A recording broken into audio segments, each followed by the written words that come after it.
Why, hello there. Setup is still set up. Everything's still churning away. Ready to do stuff.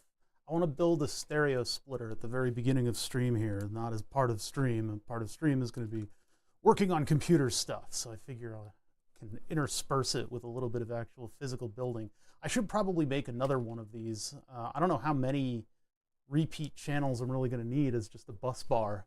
But for all intents and purposes, plugging in the scope into stuff and getting that feedback and getting the right adapters for everything, I guess these panels will work out a lot better. So I'm going to make a 6 opening panel right now with you guys. We'll do that real quick as the stream intro. You're set with the latest update. See how easy that can be. So the last one we worked on was in... Where did I put the panel? Oh yeah, it's 2U patch. And then we're going to save this as 2U patch 6. Save as. Actually, wait, we don't need to make a new file for this. We can just edit this one. Maintenance notice. We can just edit this one to have a new sketch and fewer holes. I think. No, because we have to undo this. Although if I edit the sketch directly, it'll make the new one. So I might as well spin this as a new file. So let's save as. Save as, and this will be 2U patch x6.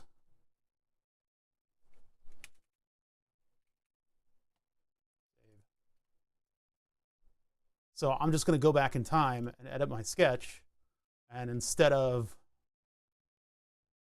4, my pattern tool, which I can get into by double clicking this one, it's just going to be 3. And then I need to space these out a little bit more. And I don't know what the spacing is going to be. I can just dead reckon it, to be fair. Was there a hole there? It should be 3 holes, not 4. It's just this hidden magical 4th one. Oh, that comes from later steps. The later steps will, I guess, created that. Or no, I created that by, no, I created that with a pattern tool. I can just get rid of it, though. Hey, Hairbothan, how you doing? So in my spacing, I guess this is getting into like arbitrary distance. Oh, but if it'll fit with the PCB. Oh, it's not going to fit with the PCB. It can't work with a PCB because the stereo connector is not a thonk. With the stereo connector not being a thonk, it's just an old stereo connector that I have. This is higher than everything else, so it doesn't mesh with everybody. So we have to be freewheeling circuit here. How's it going? How's everybody's everything? So instead of it being 1/2 inch, we can make it like 0.8 inch. Is it just making more stuff? Wait a minute. Oh, 0.8 was way too big. I'm not calibrated to inches.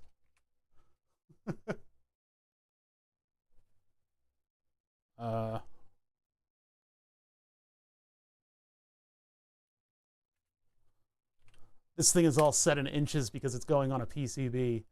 So I guess I'll just do it like that. Left, right, stereo, huh? Finish. And there's our panel.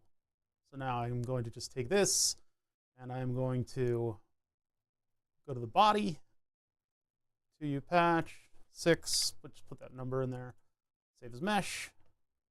I had a big health scare yesterday. It was a very, very terrible thing to go through. Desktop temp prints, that'll do. I just had my first dinner now, big chillin' before ordering second dinner. I guess that's a lot of dinners. I woke up yesterday, hyperglycemic, which is when you've got too much sugar in your blood. And it turned out that Android Auto Pancreas System, the software update kicks you out 1 month after the new version is announced, and it stops looping. I didn't know this. I didn't have a warning ahead of time. They were releasing newer and newer versions. I think it was like 2 or 3 weeks ago. They released the 3.3.1.3 version of this program because when they initially released the version, they had a bunch of little edits to put in there, right? And so I wanted to let them settle in and really like, okay, this works, time for me to upgrade my system. So it ended up being a back burner thing, and I forgot about it.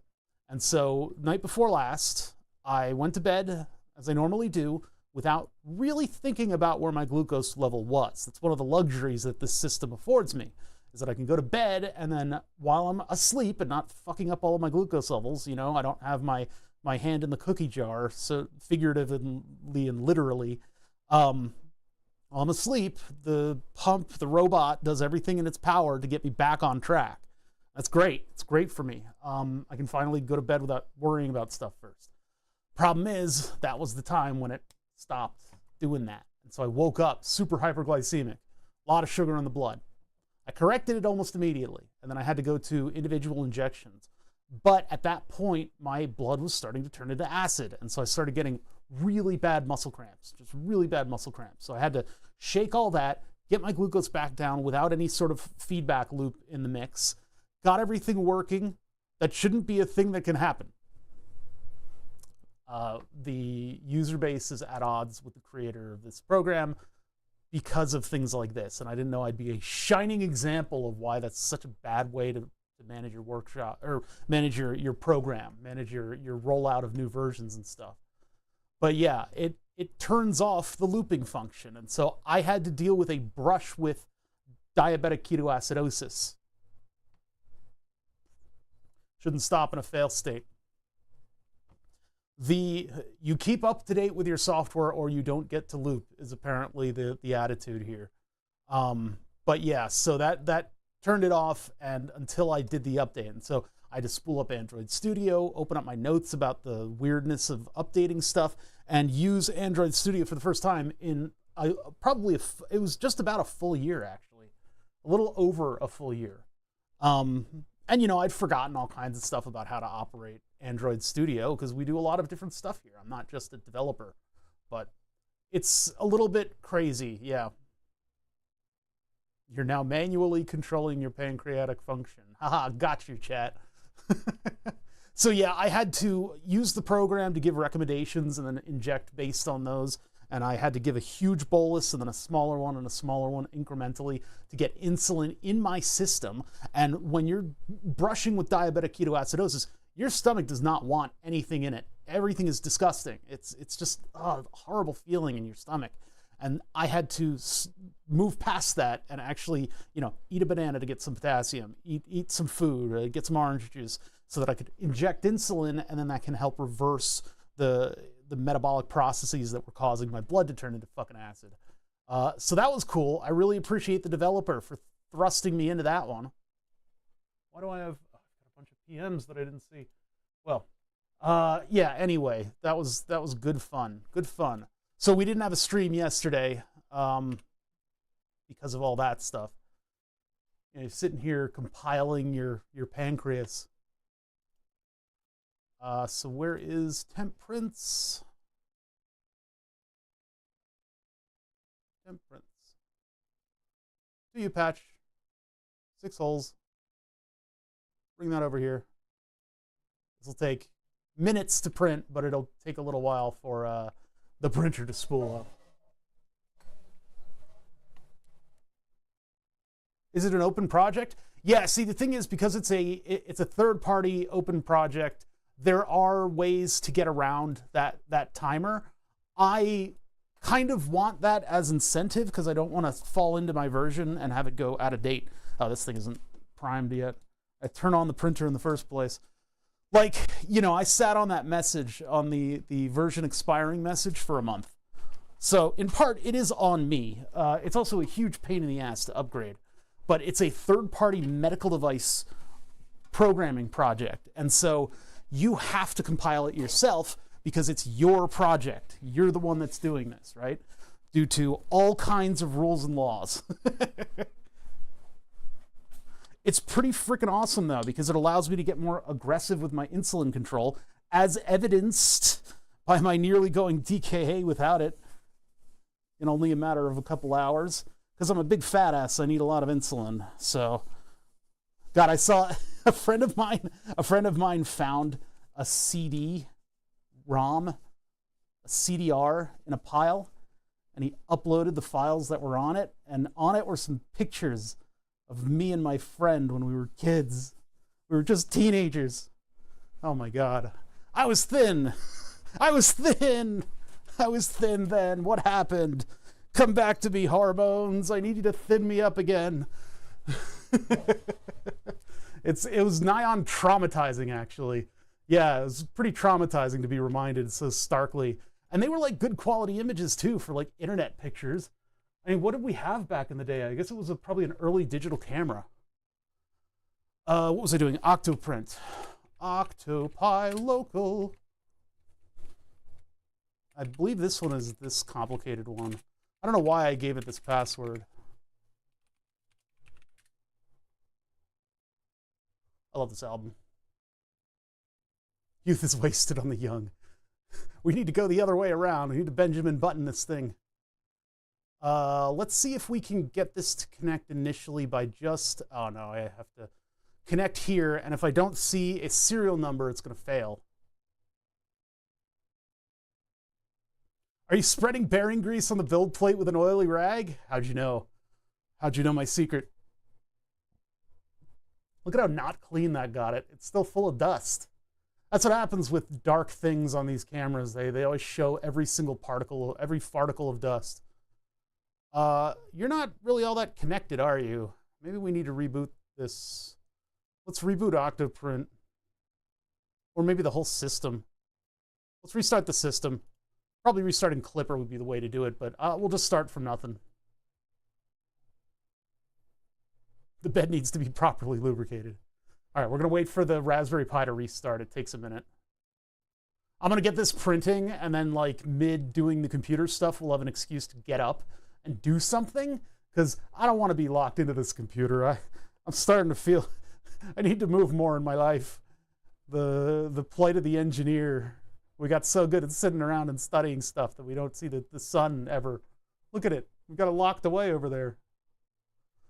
So I tried, well, I didn't do anything yesterday. I did not do anything yesterday because yesterday was traumatizing, and there was a lot of time that I had to spend just waiting for glucose levels to sort of roll out, right? It's rough, very rough to almost go DKA, ruined my whole freaking day. So we didn't have a stream. I didn't work on anything. Julian has been giving me feedback on the mixer, and we've got a bunch of his sort of crack pipe ideas that may or may not make it into the final thing. We'll have to, of course, take an engineering pass at that and see if it's possible. That's another Fusion ad, another project that's rife for Fusion ads. But I haven't worked on the keyboard yet, and the keyboard we discovered was engineered all wrong. Whoever built it was a mega dumbass. They just did not know what they were doing. But we can do a couple little edits, and we can start from the ground up. We can basically make the same thing, but instead of being a breakout board, with a superfluous reset button, a superfluous USB thing, connector, we can instead put the chip down directly, and we'll see what kind of a minimal circuit we can put around that. And then if we move those pads to the underside of the flexible PCB, and we just double up the pads, we'll just have a piece of copper on top that basically just tells me where it is. Then it'll be solderable to the pads on the keyboard's PCB. I think that's the way to go about it. I don't know. There's a bunch of different ways to skin this cat, and then in the end, you've skinned a cat, and you have to look at yourself and go, what did I do? Why did I skin a cat? Why would somebody do something like that? Why is that even a phrase? Oops, there you go. Connect. See, I got a firmware version here. So then I need to test whether or not the BL touch goes up and down. We're good to go. We're good to print. Oh, and then somebody rang the doorbell, which of course set off the dog. I think other people are home though, so I don't have to deal with it. Yeah, other people are dealing with it. That's why I have the cameras. Who's ringing the doorbell? I can't see from here. There's a shiny thing on the screen. Okay, print. 2U panel, 2U patch 6. There it is. Boop. And then we're going to 0 and start heating up. I should probably wipe off those rails. They're looking pretty bad. Octo print error. This happens sometimes. The CAN bus freaks out a little bit. Homing on Z failed to report. It didn't even start. It didn't move at all. And everything should work. I'm gonna try. I'm just gonna hit print again. Oh, you know what? It might require me to like reboot. Is it worth building your own 3D printer? It is largely debatable. I don't know. Going through all the motions to build a 3D printer is great, and that way you can have your Rockstar hot end, which is what I have. I got the Hymeria or Lyra, I forget what it was called. But it has all the stuff that I have, because this printer's been through a bunch of iterations. I've done a bunch of editing to this printer, and it works for me, and it's, you know, it's a race car and all that, but you can also just buy a 3D printer that does everything that mine does. Technically, I've spent less money, but overall, from the day that I bought the Creality CR10S, I might as well have spent a couple $1,000s on a printer and gotten like a really nice one, and then it would still function to every single degree that I would want it to. And then again, like you get like the Bamboo Labs ones where you can have multiple filament colors at once, and you can do prints like that. I don't have that ability because mine's a singular filament printer. And if you want to build one, yeah, build a Voron, build the race car, a really good one. Love QMK. Wish it had more support for Bluetooth though. I didn't know it didn't have Bluetooth. I lose Bluetooth altogether. I like my wires. I'm old school. I'm willing to have wires coming out of devices just because it is that much more lazy than going and recharging things or replacing batteries. I know how efficient they are. I know you only have to replace the batteries once a year, but still. Yeah, I thought QMK would have a lot of the Bluetooth stuff, but I guess not.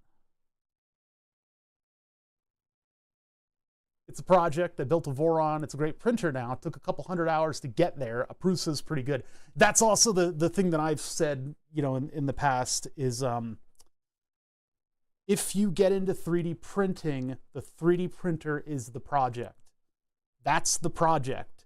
It's not I want to build parts for this tiny little RC car so much as it is I could print these parts for this car on my printer. Let me get the printer working. The default state of a lot of printers is broken. That's pretty much the default state. Since we run an active Twitch channel and we do a lot of projects here, and I use the printer a lot because we need rapid prototypes, I keep it maintained to a degree. It's always working. If we weren't doing projects in the way that we do them here, I would have so much less incentive to go and fix all the little things that annoy me about the printer and redo the whole, you know, it was what, 2-3 years, we broke the printer down to its bones and put it all back together with 3D printed parts to boot. We did a whole bunch of Fusion design on the latest one and upgraded little things along the way. But you find out what works for you and you roll with it, and you know, having the functional printer here and ready to hit Control P at a whim is pretty cool. Pretty powerful, because now I can concentrate on other stuff like 3D modeling and you know, doing the other projects that require 3D prints, you know. But there's always the chance that this thing goes tits up and then I have to completely break it down to its bones and start over. I know how to do that now. I mean, I guess that's the advantage of DIYing it. Cheapest way to a 3D printer is to get a broken down Ender or Green Tech for $50, polish it up, and it'll be as good as your skill. That's a good idea, because yeah, being the default state of most printer, you buy one at its default. That's kind of what I did with the Goop printer, but I didn't expect it to work out. I thought it was going to be another money sink, so I spent, you know, $100 and something on what was probably a $400 printer, new, and all they quoted it as having was a bit of a shaky UV bulb. And I think it was shaky because of the screw connections on it. So we basically just took it apart and redid those connections, and then the Goop printer works perfectly. Oh, you know something? I just reminded myself of my own personal laziness and inability to have executive function leads to things like there's there's goop in the goop printer still, and it's been like 2 months. I don't know. I might just have a solid sheet of plastic in that printer right now. I tried to get rid of old alcohol, and I didn't do it in a good way. I should have done it with a big flat tray and just pour out a little tiny bit at a time onto the big flat tray. That's what I should have done. I did a deep Tupperware container, and it made this weird cloudy nonsense that didn't evaporate, and I don't know why it didn't evaporate. Drink it. Ugh. That stuff is so nasty, though. Oh man, it's so nasty. Back in the day, we had to build from 1,000 separate parts. That'd be kind of fun. Old alcohol, does it go bad? I don't know. I don't think it goes bad. It's a chemical, insofar as a chemical goes bad. Mesh bed leveling complete. Here we go. We're doing it. We're printing. Oh my God. We did it, chat. We did it. We finally did it. We did it. We printed. We're printing. Can you believe it? After all this, there's no reason to hype. We printed something like last stream and it was fine. I don't know. You gotta hype things, right? QMK does have Bluetooth, but its support for it is limited to a few specific chips. Ah, I see. Yeah, with PETG, that first layer is going to be real slow, because as soon as you anchor down that first layer, the rest of the print should go perfectly fine. Everything's, tuned for it. Here's where... okay, it's not going to pick that up. Good. That's the dangerous spot where if it picks up the filament and rips it off the plate, it becomes a big booger that will destroy the rest of your print. This is a quick one.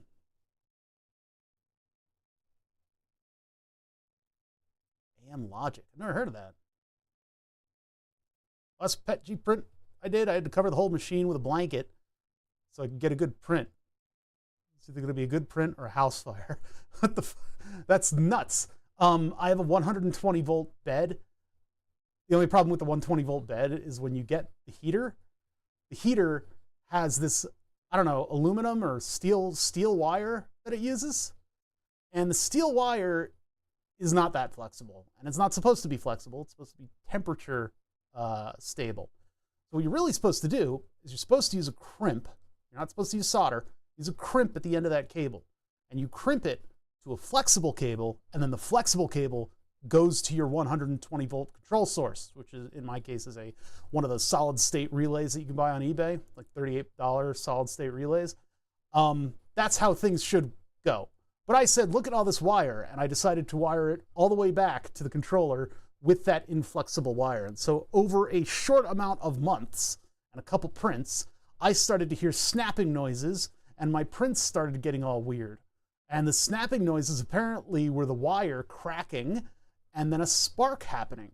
So being the genius, super duper, ultra talented and entertaining maker that I am, the wonderful, amazing, talented, perfect in every way, genius, super genius in fact, what I did is I took a piece of wire and I soldered it where the wire broke.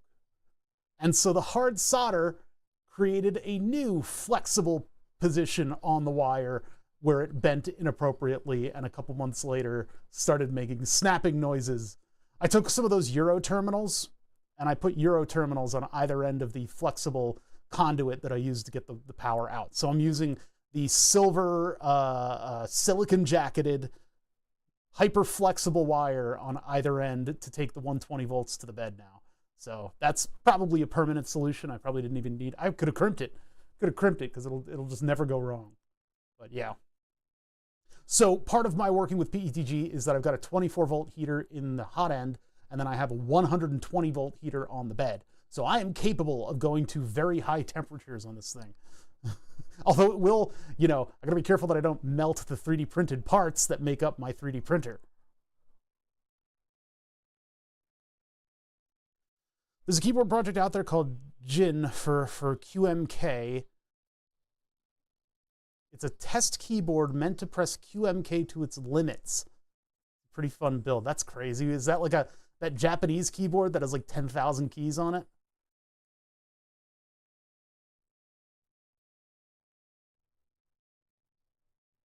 How can I print unattended safely? I get concerned leaving something go while I'm at work because fire. Trust in your systems, I guess. That's just how it's got to be. Fail safes, appropriate fail safes, a camera. You know, these printer systems now allow you to peek in on what the printer's doing. Maybe if you want to add a layer of fire detection, you could tape a smoke alarm to the side of it or something. Like to have a fail safe. Well, there's a lot of fail safes on the bed too. As long as the bed heater is communicating properly, if it goes over temperature, it's gonna error out and shut everything down. So yeah, part of it is making a proper electronics enclosure that has all of the appropriate fuses and things like that. And then you know, I don't know if you would really want to, but there are like cutoff switches they're like little wax filled things. They've got a spring and a high temperature wax inside. They're on things like motors, like your ceiling fan will have one, and it's just a little circuit break in case things get too hot. You may have one of those dangling under the hot end. I don't know. Yeah, that would be those are one-time use things, so I don't know if I'd put that on a printer. But if you're really paranoid about what your printer's doing, yeah. Just install the loudest firearm. Strap a fire alarm to a firearm, and you get one warning. Or just have something that screams bloody murder if there's a fire, so that not only do you have to deal with the fire, but you have to deal with the screaming. Halon fire arrestor system. Jeez. No, I mean the built-in safeties on the printers. I guess look into them is what I would suggest. And you know, every now and then Celia Russell will like come into the Discord and post a story about somebody burning down half of their workshop because of a runaway printer thermal. I don't know the state of current printers though. I think there are more safety mechanisms in play. Good thing to have is a mains relay, which is actively held by the processor while the printer is on. Then any watchdog reset, power off the printer. That is like an old thing for industrial controls. That's as old as the book, and it's effective. That's why it's as old as the book, is because a motor relay is a pretty neat thing. I have a couple. Basically, you have two devices. One of them is the emergency stop, which cuts the circuit off, and then the other one is the relay that holds itself open. So when you hit that dead man switch, it'll release the relay and go back into arresting mode. But yeah, you could do that. You could hook that up to other systems, maybe. There's a lot of stuff for that.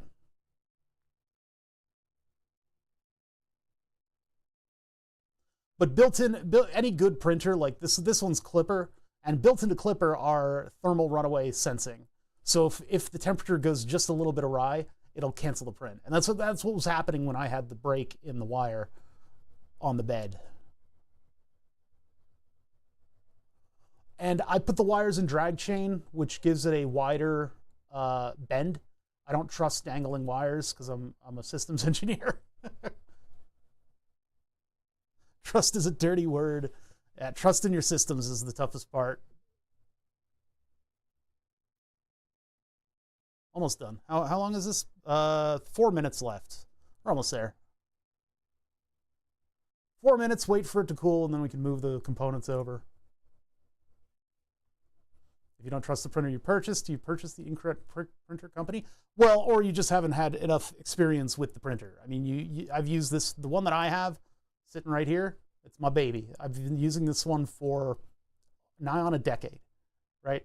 And through its upgrades and stuff like that, I've put it through thousands of different weird prints. I've put just about my own body weight in filament plus 10 through that, and I know that it works. So, and if you don't trust your printer, maybe you just haven't spent enough time with it. Love thermal runaway sensing. It has rescued me twice or more, but it's not bulletproof because the board authority over heaters can be bypassed by a ground fault or MOSFET failure. Capacitor and MOSFET failures do scare me. You know, there's a specific type of like X and Y capacitor that fails in an open state so that your electronics don't explode when your caps go out.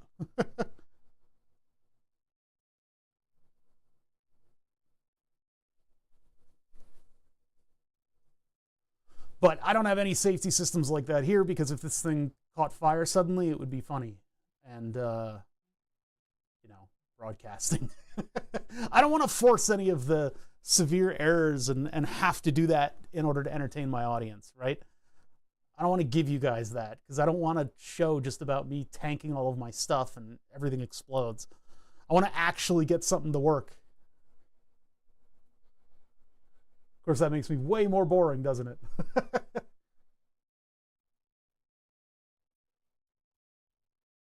Oh, we don't have YouTube chat up. I'm dumb. I'm dumb. She's a lesbian. Right, let's open that up. What have you guys said over here in YouTube land? Nothing. Good. I got ahead of it. I didn't get ahead of it. YouTube is up. Okay. Pop out chat.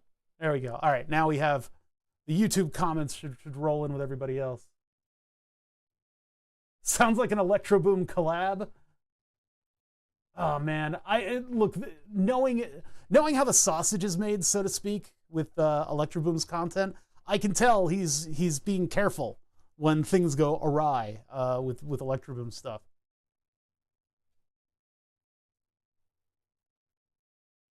It's when you trust the system, it'll backstab you. That is actually the moment when things typically do go pretty wrong, is when you start being a little too comfortable around the technology. That's why when you work with high voltage, you keep one hand behind your back, because you can't be trusted. Hold on one second, I'm going to mute.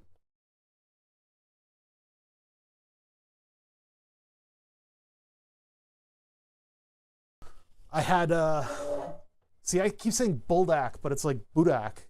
I had budak noodles for lunch, and my glucose level is slowly sneaking up. It's slowly sneaking up. I think my body is like used to it or something, but I need to have liquid around me so I can flush. After a DKA, you need to drink lots and lots of liquids. I lose all my potassium in my pee. Gotta get them nanners. I think this is the last layer. I think these are the dressing layers on the top.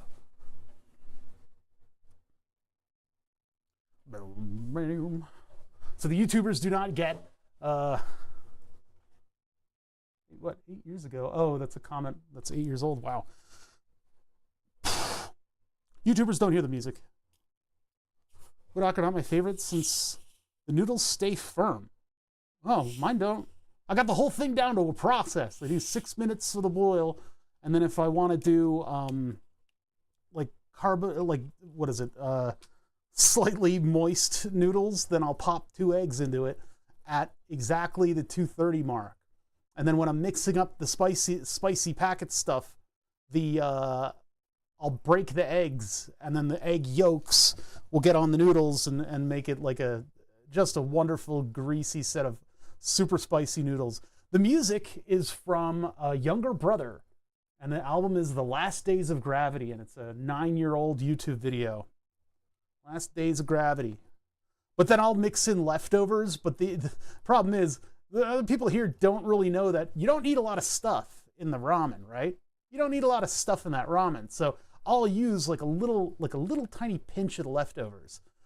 So this is a younger brother, The Last Days of Gravity. It's good stuff. Good stuff. Where are we looking? We're looking here. So this has got to cool off, otherwise it's going to warp. It has to naturally cool off. I was thinking of putting like a giant fan on the printer that I could run.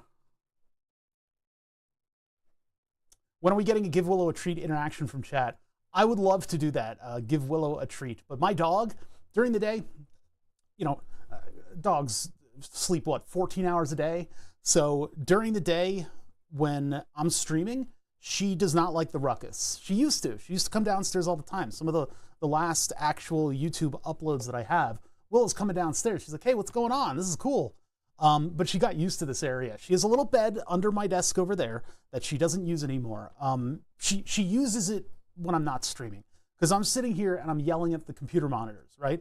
And I'm jumping up, I'm getting around, I'm doing stuff and explaining things to you guys and getting mad and all that fun stuff. She doesn't want any of that noise. She wants to go sleep. What I should do is get like an IP camera and put that up at the front door, so that we can at least just check in on her. We can view her. Secondary to that, the fact that the dog does not come downstairs, I'm working, I really am, I promise you guys that I'm working on getting all of this interactivity layer stuff, the things that I want you guys to be able to poke at in order to poke me, through Node-RED. I'm trying to get that working through Node-RED, and I need to sit down and work on that. I had the page open yesterday, and I was going to look at it, but you know, DKA and all that just scrambled my brains. I was scrambled for the whole day. I will work on it, though. My wife's gone Veritasium. Where are your hands? No, wait, that's the other guy. That's Vsauce. No. Anyway, vegetarian, gone vegetarian, bean meals. I rediscovered my ancient and storied love for bean salsas. They always, because the beans are a particular size, that means you get a rougher cut of the ingredients in the salsa, and they get that in there with like a vinegary taste, and it's so good. A good spicy bean salsa is one of my favorite things. It's just so hearty. Yeah, bean soups and stuff like that. I mean, we're all going to be eating rice and beans in a little bit anyway. I need to go get a sack of red beans. Been on a Cajun red bean kick. A Cajun red bean. That sounds good. I love Cajun food. That was for static electricity, not because of heat. I don't want to get a big static shock. It's been not dry lately, actually. It's been tapering off on the dry season. But when the dry season hits, every single movement becomes a giant static shock. And I do have a humidifier. I just didn't run it this year. I have it all hooked up with Node-RED and everything. What I need is something on Node-RED that's doing humidity sensing. That would be kind of cool. What the dog do in Redeem? Yeah, and it pops the camera up on screen. And I can do that. I can do that if I get that Node-RED into, or if I get that, Twitch API into Node-RED, we can make that happen. That can easily happen. With an Instapot, I'll be dead if I have to go to rice and beans. I can't stand beans. You're missing out on a culinary opportunity, much like the potato. Bean is sort of a blank canvas for you to throw spices at. It's wonderful. Oh, you know what we're not going to have with this panel if I don't have a PCB on it? That's a conundrum. This panel might have to wait until... I might have to totally redesign this panel to be an inch increment and have a circuit board behind it. Because without the circuit board behind it, the kind of soft 3D print is going to be an issue when I'm plugging and unplugging stuff. I'll just make it and we'll just see what happens. I can always repurpose it later to having a PCB. I've got to order like 50, maybe 50. I ordered 50 before, but maybe like 20 or 10 stereo thonk connectors. They're kind of a specialty. Used to hate tofu. Now I can do so much magic with it. I got to play around with tofu. I haven't played around with tofu lately. It's a really good snack because it's just a block of inert, like non-carbohydrate-y stuff. Yeah, if you sauce it up, cook it nice, it can be a good protein. Good stuff. I'm all about those kinds of things. Like potatoes have carbs, beans have lots of carbs, but tofu does not. Those foods are the ones that I covet because, not having to mess around with glucose levels afterwards.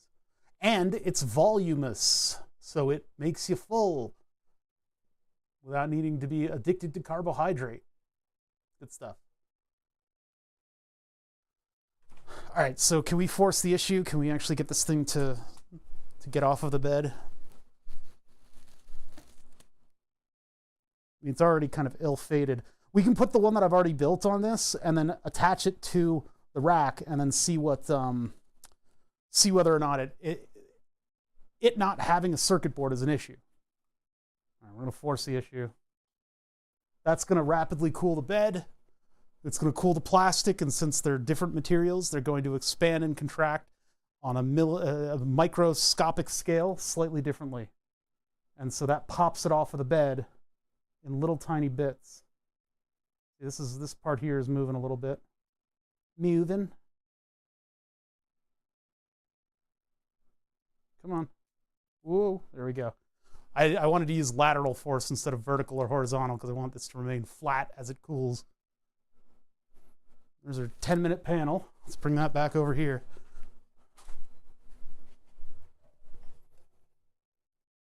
No, this is a glass bed with a coating surface on it. And the coating surface leaves these little tiny glass dots, these little super, hold on, this camera's not calibrated. It's got kind of a weird frame rate going on. Whoa. See that? That right there is the glass. And that's what the print sticks to. The other stuff is not sticky. It's like a Teflon kind of thing. And so the print is held on with the strength of PETG, but the Teflon keeps it from being super duper duper stuck. And if I want to do a smooth print, I can flip that over, the glass over. But I've found that surface has been just, that's it.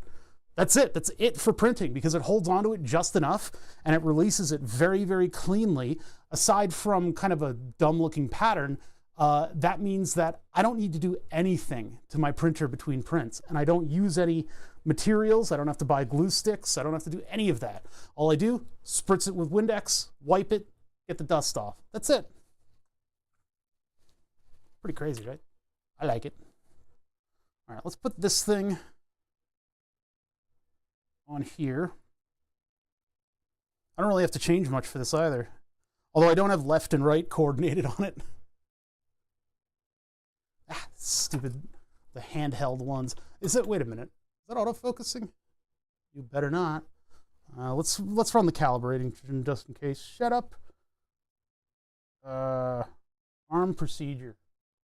So that's using Node Red, and it's flipping the camera into a different FPS and brightness setting so that I know stuff is happening properly. If it doesn't, change that brightness, then I know something's broken. But what it does is it puts the Logitech camera into a different FPS and then bumps it back to the normal FPS. And what that does is it jostles the drivers and then everything suddenly works or not. But it's so stupid that I have to do it that way. But that's the only way to get like the proper camera settings into it. We're using bar rater tools in the Stream Deck as well as Node Red to send these to OBS with its WebSocket plugin and to Node Red.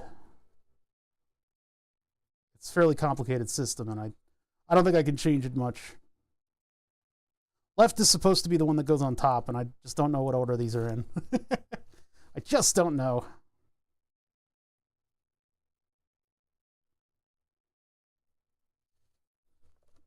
This one, I change this over to hex sockets anyway.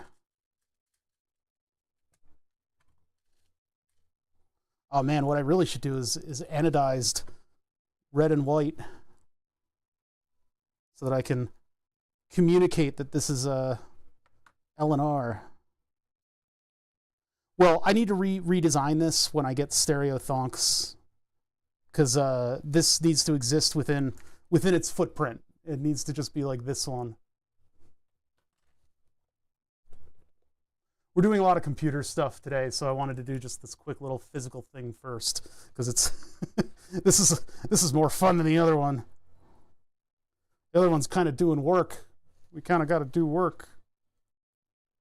Yeah, I think I need to get the stereo thonks. I don't think this is working out. This sticks out too far in the sides. Once I get the stereo thonks, I'll be able to put it on a PCB. Let's just see if it can withstand plugging and unplugging in this configuration. Like that. And then I need maker beam bolts. Here's one. There's got to be another one just rattling around on the desk somewhere. They always are.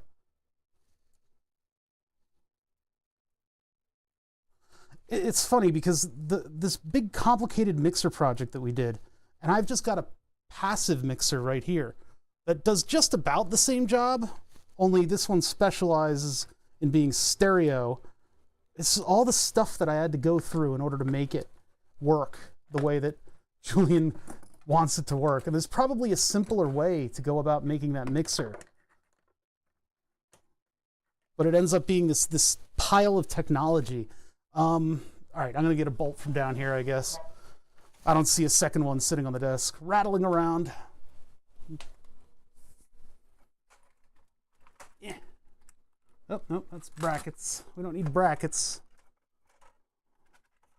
MakerBeam has been fairly useful for the sort of rapid prototyping style stuff that we do here.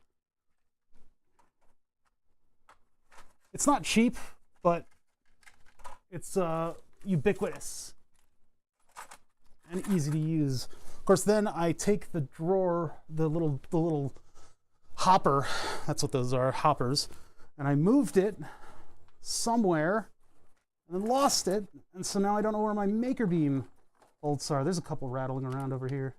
Let's grab this one. That's what I want.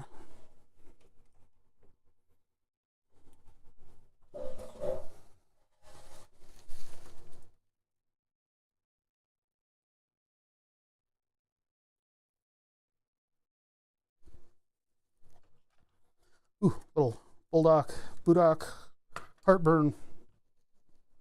You're saying bulldog, like a bull doctor. Burak Obama. That's not gonna fly. You see how much that flexed? I mean, I guess it holds, but that's a little bad. We get very cheap 20x20 Bosch style extrusion over here in the EU, but 15x15 is expensive. Yeah, 15x15 is big too. This is MakerBeam's 10x10, and I don't know, it's pretty good, pretty expensive, but it's nice to have the ability to make something like this without having to plan out sheet metal, you know? All right, let's see how the other one does. I think they need to have a circuit board behind them. That just gives it that little extra stability.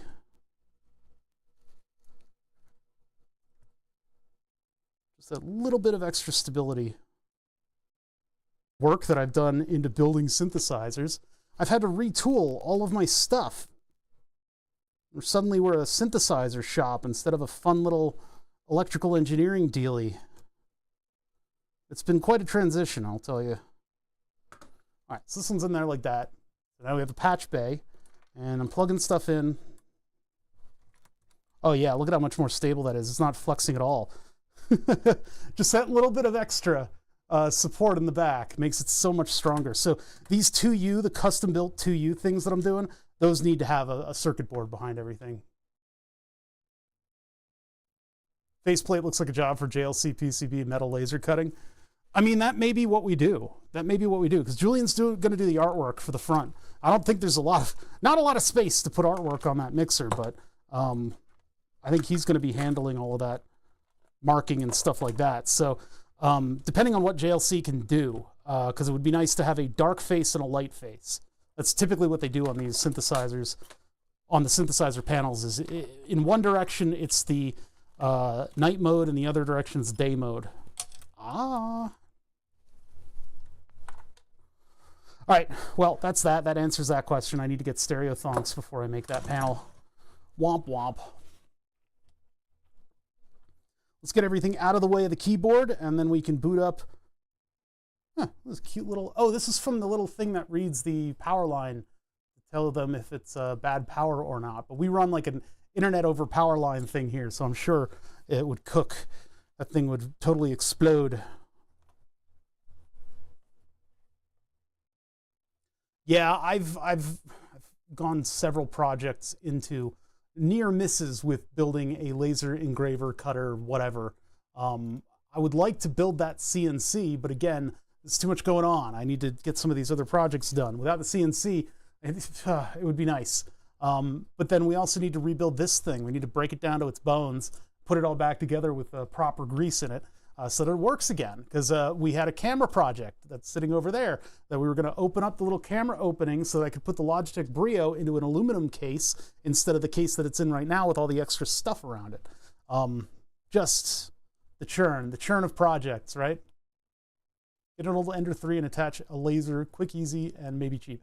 The problem is getting a laser that's powerful enough to actually do something.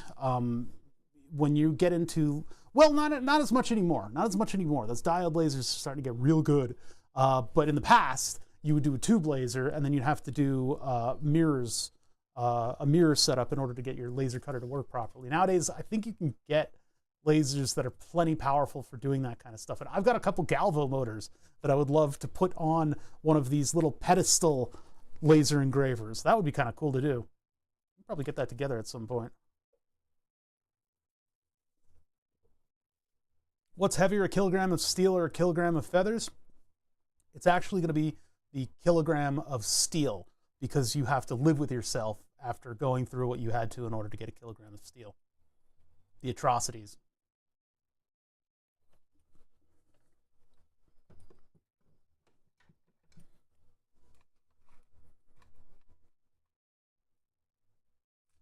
What's up, Madam E? How you doing?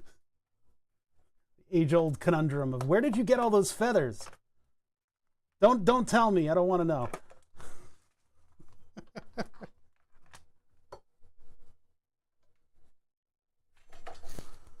All right. Should we get started here on circuit boards? We have dark work that needs to be done. Our dark work. This is unfortunately this is the death of a design. And I guess we're going to get caught up today doing like parts making, which shouldn't take long, but it's 30 IO. So there's going to be a lot of repeat stuff that we need to do. Beautiful plumage. Yeah. Pining. Yeah. Well, so we tried. We failed twice.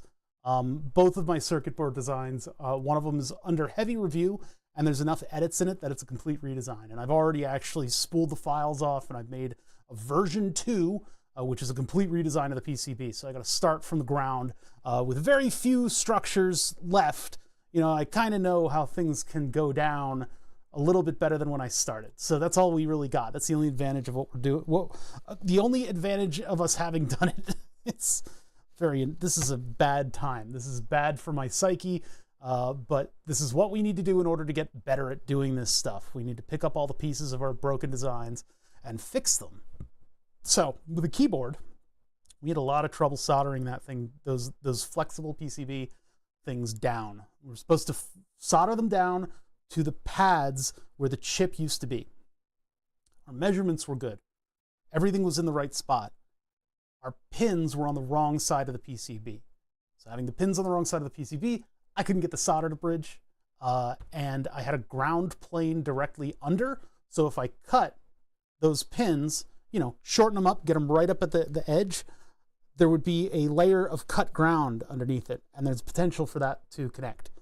Now, we could have maybe just tried it and seen if it would connect or not, but I think at this point I'm throwing basically the whole design in the garbage, except for the flexible PCB going down to the right pads. If I put those on the other layer, if I put them on the bottom layer, then we have pad on pad, and that should solder just fine. So that's what we're going to do. We're going to use Fusion360 in order to do it.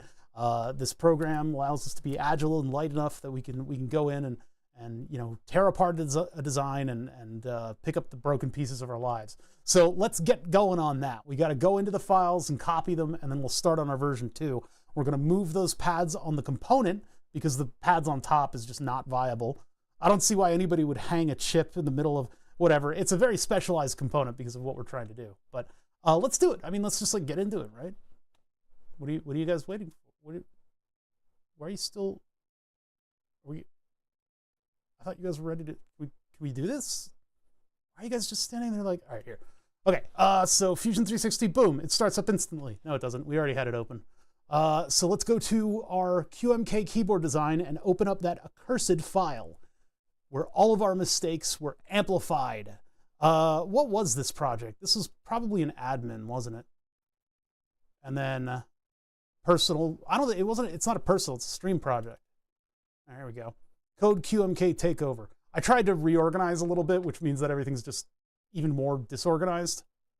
So code QMK PCB design. We'll save this off as code QMK PCB design 2. Not too much that's very complicated in that. There's a couple things that I want to bring from this design into the new one. Some of the very limited things that were actually correct about this, which is the positioning of those two specialty components in order to position us on top of where the two microcontrollers go in order to control the whole board. That's all that we're going to retain, because it turns out the RP20, that really didn't, no, that's the camera calibration procedure I just hit. It was on the wrong page. I meant to do the zoom in gag, which is one of my favorite gags to do. It becomes sort of intuitive. Yeah, but we know that the RP2040 can run this keyboard. We know that it can run it using a bunch of slow analog muxes.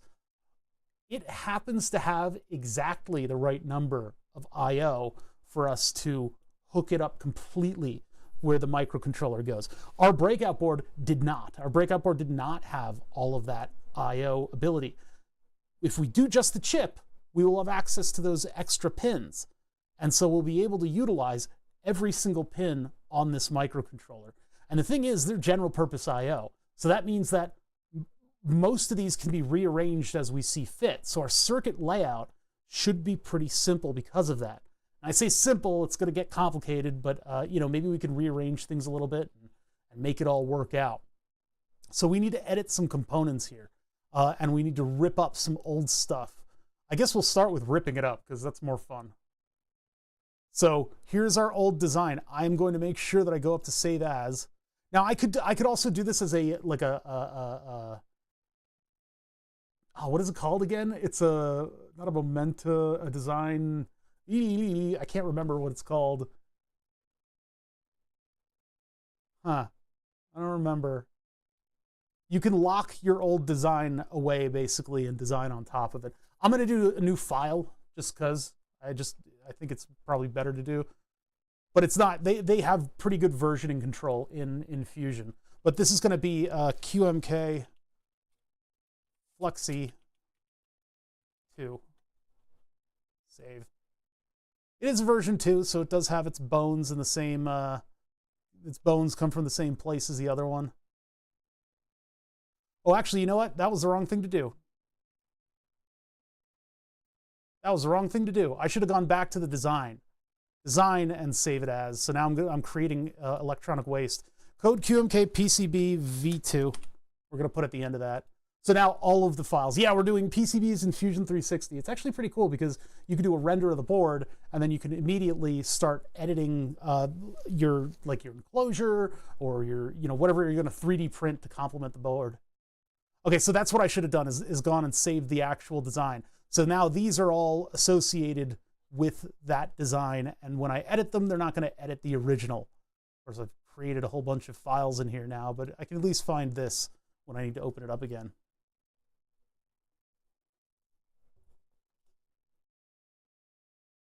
Speaking of lasers, I seem to recall a wall. That's that. That's that right there. Like I said earlier, as per my last email, like I said earlier, I am working towards getting that functioning again. Node-RED has been a fickle mistress. It's something I got to figure out. One of these big alphanumeric numbers that I got to put in the right fields, and then things will be able to log into the Twitch API, and then I don't have to worry about credentials expiring on some random device that I haven't looked at in a year. So, yeah, it was a while ago. It was, my God, that stopped right about the time of the pandemic. So 5 years, haha. We have been working on Burn the Subs, although mostly I've been avoiding it because I've been burning out on it. But we will get it working. We'll get it working in due time. Because we'll start working on that. I want to get these keyboards done that we're working on right now and get those done, like out of my hair, because it's easy enough to do. We don't have to do too much software with this. when I get node red functioning, we can then sort of change gears a little bit and do chat interaction and get burn the subs working again. Still supports that auth type that doesn't expire. No, they don't support the one that doesn't expire. It'll expire, but it'll be in one place that I can know where to update.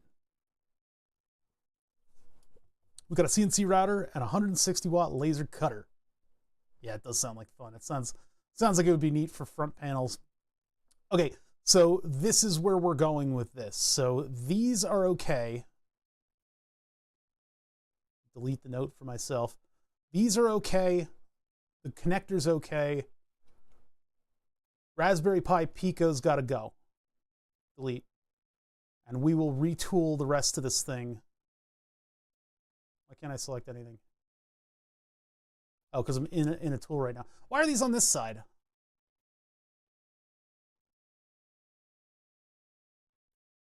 No, I think we want dock left. Yeah.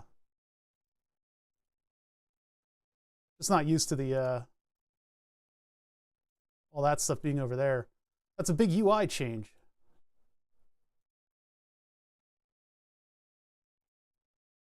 There we go.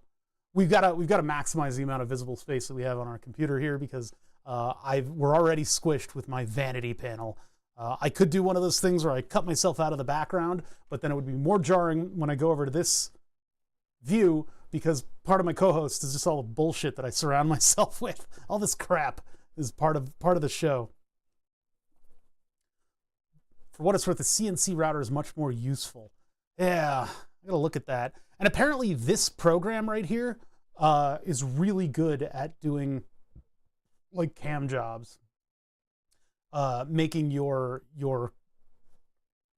CNC machine operate properly. Okay, so these are all specific columns and rows. Boot goes back to one of the selector switches that was on the keyboard. So we unsubscribed. Brilliant, Shuker. How's it going? Way to crash in on my my thought train there. Brilliant Shuker with a prime and 32 months. Thank you for the 32 months, Brilliant Shuker. It's very nice of you. I really appreciate it. I do. I've never attempted PCBs in Fusion360. We use it for the laser CNC and 3D printers. The Fusion and PCBs, AutoCAD bought Eagle. So if you know Eagle, you know how to use this. A lot of it is parts creation. Beyond the schematic symbols, beyond the connection here, the part is sort of an amalgamation of all of the different systems that make a PCB. So you have your symbol, you have your pins on your symbol, you have a footprint, you have your pads on the footprint, you have your dimensions on the footprint, you have a 3D model that goes on top of that footprint. And that's what makes up a part. And so you put these parts together and then they help you draw all the little lines that make the circuit, right? So all of those systems are influenced by one another, and the part is sort of like the glue that holds it all together. So you find yourself maintaining your parts in these programs as sort of like the primary tasking for everything. You may think, oh, we're making a PCB, so we're going to be in this view all day. Nope, not really. Oh, is that one not the right?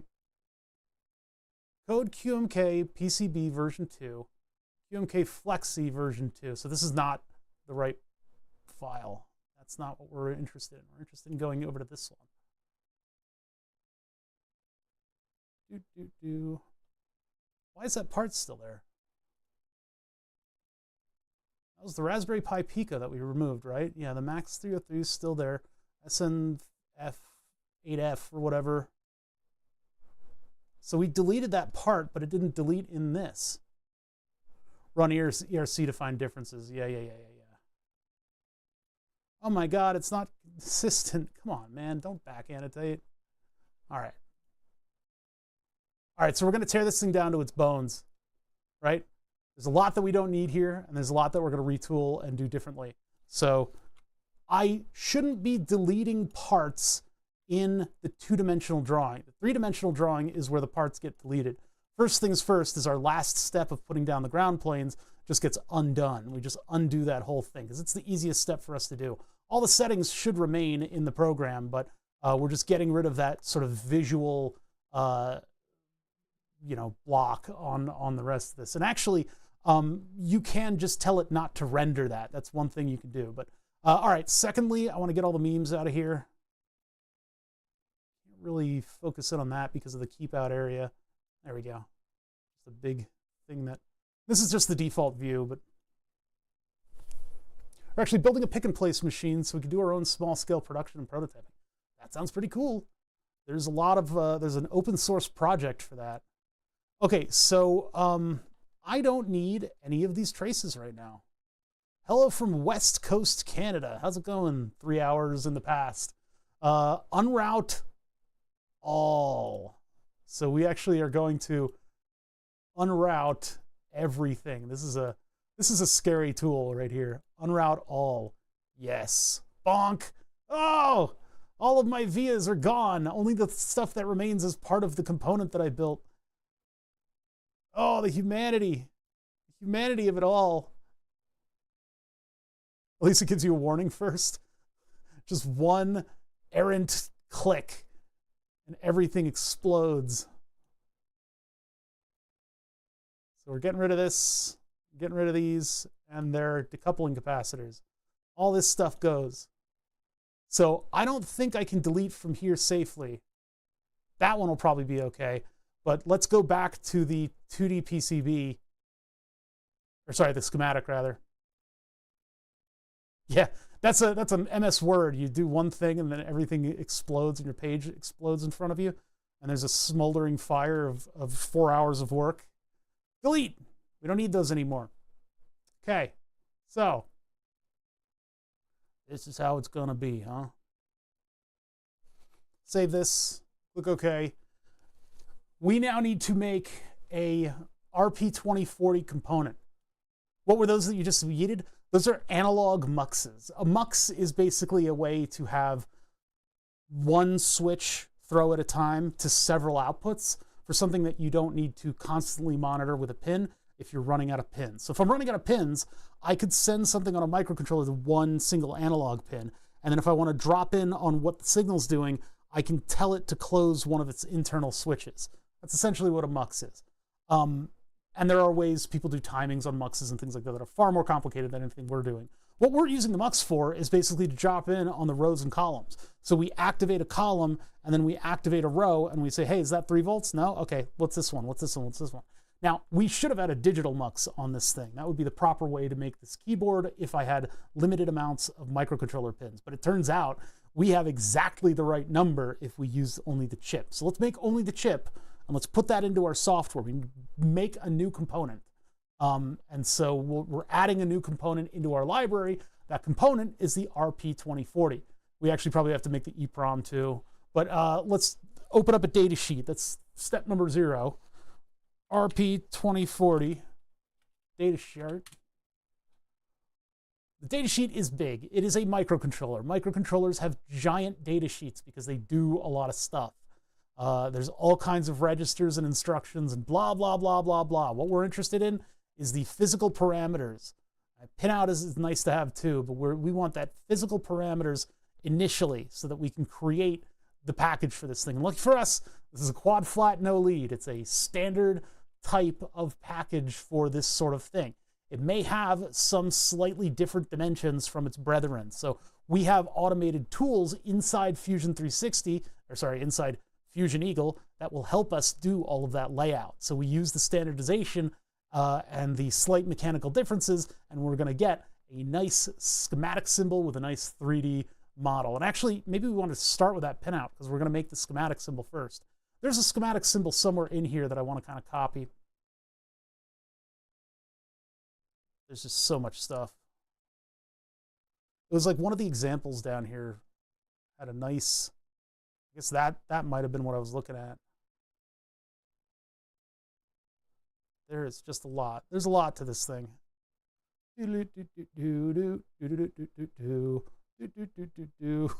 So much. Okay, so I think we're going from this diagram up here, and we're going to make each of these pins represented on the schematic symbol. Boink. Okay, so I go to place a component. Oh no, I don't have the component. Let's open the library up. So we go to the library manager. It's that button right there. Open up the library manager. We can only show the ones that are in use. That'll bring us down to just the list of our own libraries. So what is going on with that one? Oh, is that the new type of way they're organizing that? Or does that mean it's on my hard disk? I think that means it's on the hard disk. Oh yeah, because I exported some, I think was what I was doing. Anyway, so we are a specific component. I'm going to call that a component. So we go to the managed component library, and I'm going to edit it just from this window. I'll open up more stuff. More windows on windows on windows. I'm starting to get sweaty. I might have to move the fan. It's a temperature where I'm like sitting here sweating, but the fan, the moving air is cold. Oh, this is the wrong component. Why did you guys say component? That was wrong. That's the wrong, actually, just completely wrong. Nope, that was the wrong one. You guys steered me in the wrong direction. Can't believe you guys would do that to me. Components, edit the library, only in use. And we got our things here. It's a chip. The things we're looking at is a chippy thingy. So let's edit the chippy thingies. Might stand to reason that we already have a model of the thing, but I'm going to have to find dimensional diagrams of it. Now, this is a completely new component. We can start from scratch on this. It's a microcontroller. It's basically just pins and pads. So we can start from scratch. The new component name is RP2040. I'm just going to say RP2040 because that's what it is. Incredimike with 6 months. All right, Drifter, good luck focusing. We don't have that ability. 6 months of Incredimike. Thank you so much. Really, really appreciate you. Wait, how come those comments didn't come through over here? My computer must be doing weird stuff with its memory. Huh, that's annoying. It showed up there. Wait, no, it didn't. Oh boy. When I open a lot of windows like this, the computer will start divvying out the memory, and Chrome goes, okay, you go ahead and take all the memory you need. Sorry for taking it all. And then in doing that, it parks these windows that operate my systems here. Here we go, that worked. Glad to have found your stream. Thanks for the 6 months. Hell yeah, man. Thank you. Okay, what was I doing? I was just gonna refresh these a little bit and make sure that I'm up to date. And I'm gonna come back over to here, and I'm going to edit this part. So this view is all discombobulated. You have components, and that's basically like the folder that all the stuff goes in. You have components, schematic symbols, two-dimensional pads, and three-dimensional models. That's what these categories are here, right? So when you have a component, and I'll open up something that I've already created, you can see how discombobulated these windows are. That's not what I wanted. Wait, is this thing's floating? Oh, I see, here we go. In your component, you have the schematic symbol. Oh, this is a weird one. Well, you have a schematic symbol, and then you have, this is terrible, and then you have the two-dimensional part, and then the three-dimensional model. So what we're gonna do is we're gonna make a schematic symbol because it's a microcontroller, it's got a unique number of pins, it's not like a fixed thing. So we'll need to make a specific schematic symbol that's gonna have 10,000 pins on it, and then we will create the pads and the three-dimensional model all in one go. We can just do that with the built-in tools.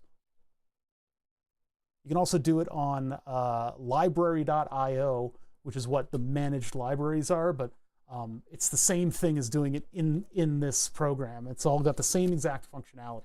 And QFN is a standardization, so we can use those automated tools. So anyway, we're not working on this one. We're working on the RP2040. In the RP2040, we currently do not have a schematic symbol, so we need to make a new one. That's going to pull us out of this window. But when we click this, it's going to ask us what symbol name we want for that, and I'm just going to call it RP2040 because the schematic symbol won't differ from RP2040 to RP2040. This is this chip. So click OK, and I can't associate it as a pre-existing part either. Now this is 0. This is 0, 0 right here. So if we really wanted to get into grids, you could lay out everything on a grid, and that's kind of how we do design with schematics and with circuit boards even these days.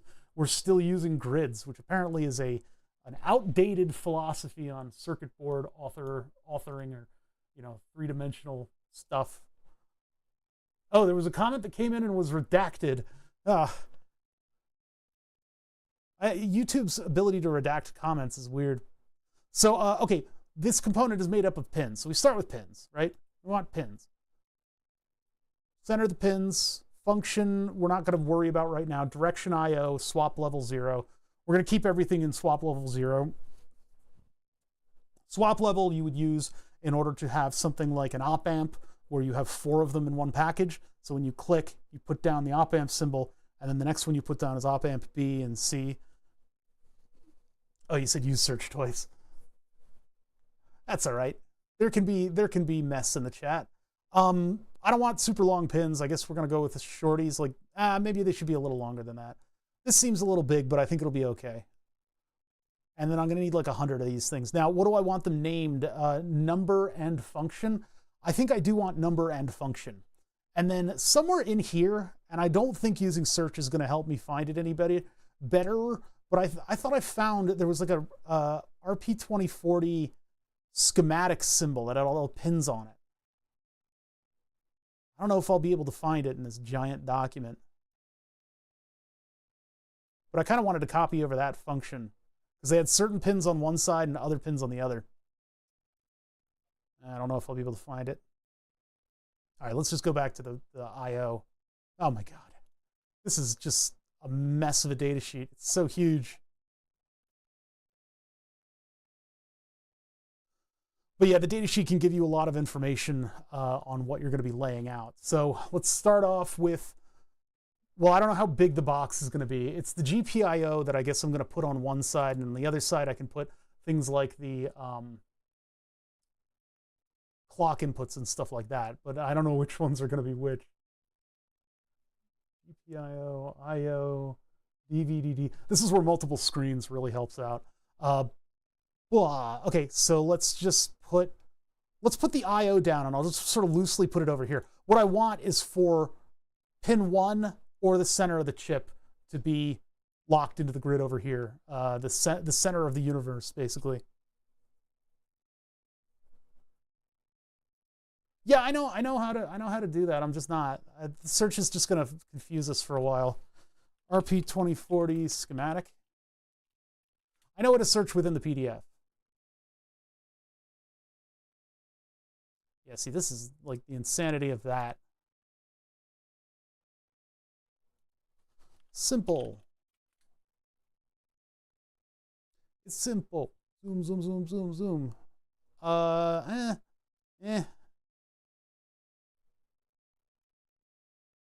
Hardware design with RP2040. Oh, what a nice little document. Maybe we should have read this. Ew, that board is gross. Here we go. This is, I think, what I was kind of looking for. Oh my God, there's so much. So I'm just going to copy this. I'm just going to copy this thing. Oh my God, look at all that. Holy heck. Where's pin 1?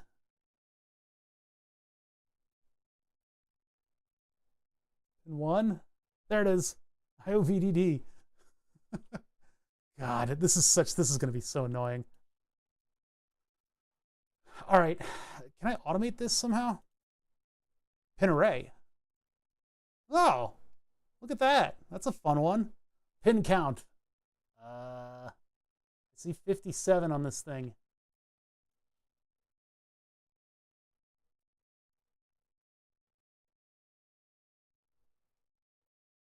Yeah, that's the schematic symbol. Do we have a physical board layout? That'll give us our total number of pins when they tell us the package type. Oh my God. This is a good document though. This is a very good document that I just found. Pico Pi, Pico W, addendums, activating rescue DP. What?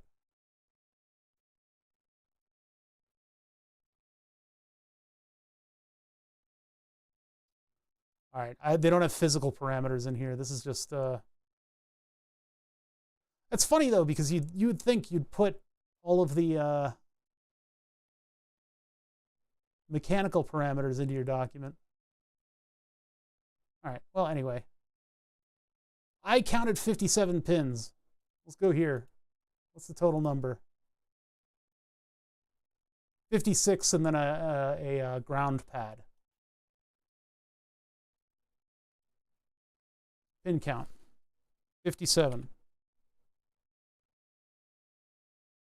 Generate border, include name, include value. Yeah, there we go. That's everything for us. Now we could put it, let's just put it in the middle. Let's just do that. Bonk. There it is. That was pretty neat. They did a good job. Oh, and I guess you can get a little example down there. Yeah, it's 56 and the 57th is the ground pad.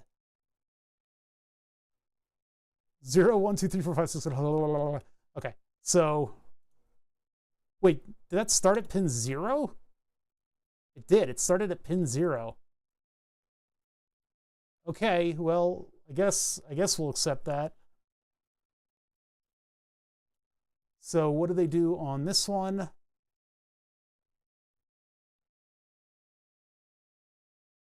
(19) and 57 is VSS. Yeah. Test enable goes to 19 and goes to ground. Huh.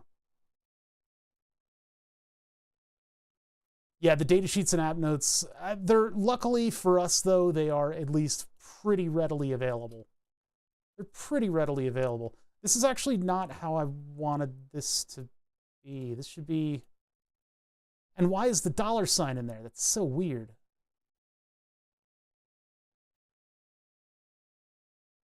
Function none.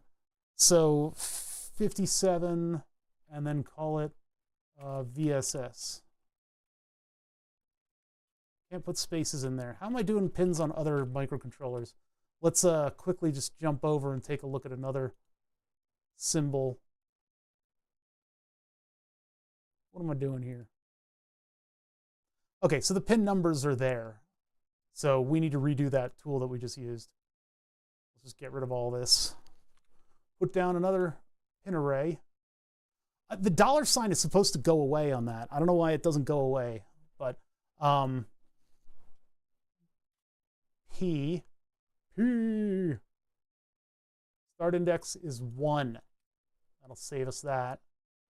There we go. See, it's just P1, 2, 3, 4, 5. I want to show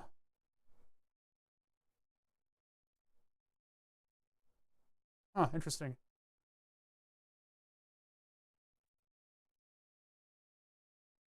Yeah, we're not going to do it like this, but I guess we could do that if we wanted to.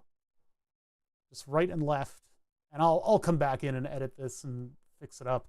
It seems like I'm going to have to edit each pin individually because I can't put them down with a pin number. It doesn't let me do that.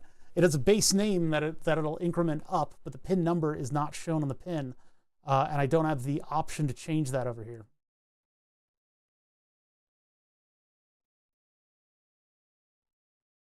Weird. Okay, so let's roughly put that in the middle and just put that up like that. We're just going to have to go through these individually. Properties, pin 1, visible, both. P1.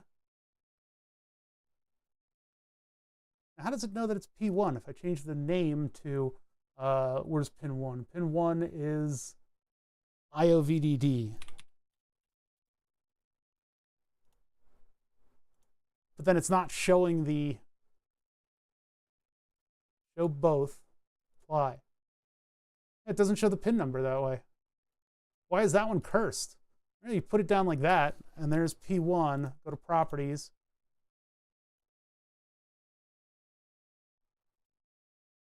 I guess it's just IO0 both.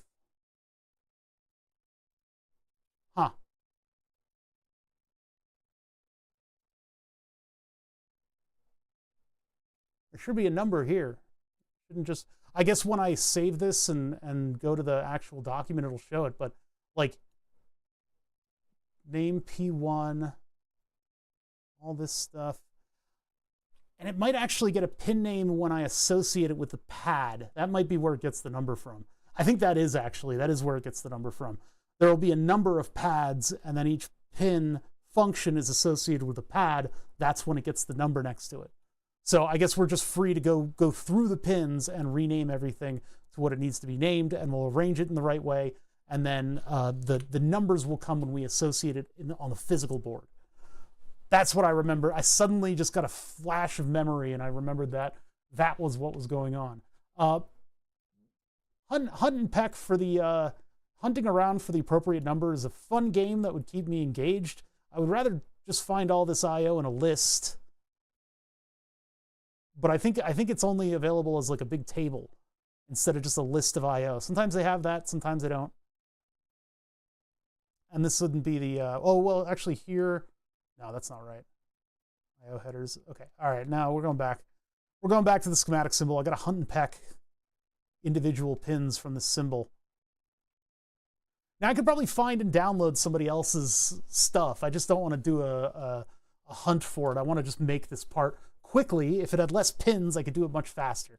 But let's just go down the list. All right, so pin 2 is GPIO 0. GPIO 0. Pin 3, oh boy, here we go. Properties, GPIO 1. Now, I probably could solve this by actually doing pin arrays. You know what? I think we should do it that way. Yeah, okay, so keeping this, but then getting rid of all of these, because I can go pin 2 to pin 37. 2, 3, 4, 5, 6, 7, 8, 9, 10. Oh, here we go. Okay, so pin 4, 5, 6, 7, 8, 9, 11. 8, 9, 11's 12, 13, 14, 15. This is a real weird way to do this. 16, 17, 18, 27, 28, 30, 31, 2, 3, 4, 5, 6, 7. Gone. So now I'm going to make GPIO. I'm going to do a pin array. And it's going to be GPIO. And then we're indexing it at 1. And that's GPIO 0 to 25. So we want indexed at, actually 2. What do we want? 23. And we don't want to generate border on it. And I want it only on one side. Actually, I want to have it on the other side. Like that. So 2 to 24, I need one more. There we go. 3 to 25, there we go. Boom. Jeez, that was a weird way to do it. Let's just keep these together. We're going to need them later on. Holy crap, that's a lot of I/O. 25 I/O and then the 2 for USB, I think gets us 2. Those pins suck. Yeah, they're annoying. I found this, talking about an example someone posted, D25 is the pin name. Yeah, I had that revelation. You can change the pin name in the component, like the folder thing. This over here, this component over here. No, that's not right. We're in it right now. In the component editor, like in the component, that's where the pads are associated with the pins. That's when it gets the number. Because that's the, I guess, kept on the physical layer. So the footprint is the one that has the numbers associated with the pins. So we won't see that until we associate the two together. Yeah. All right, let's get all this stuff over here. We'll cinch this up and clean it up in a minute. We just need to get our stuff down on the page. So I have 2 pins at the top there. And I'm actually going to go through these P by P so that we definitely have associated all of these with a function. If I've got any P's left at the end of this, then I've done a disservice. I missed something. So I'm using these as sort of a ledger of what's here. So 38, 39, 40, and 41 are GPIO 26, 27, 28, 29. They've got kind of complicated names. So 38, 39, 40, and 41 are, of course, pins that we're going to need. 38, 39, 40, 41.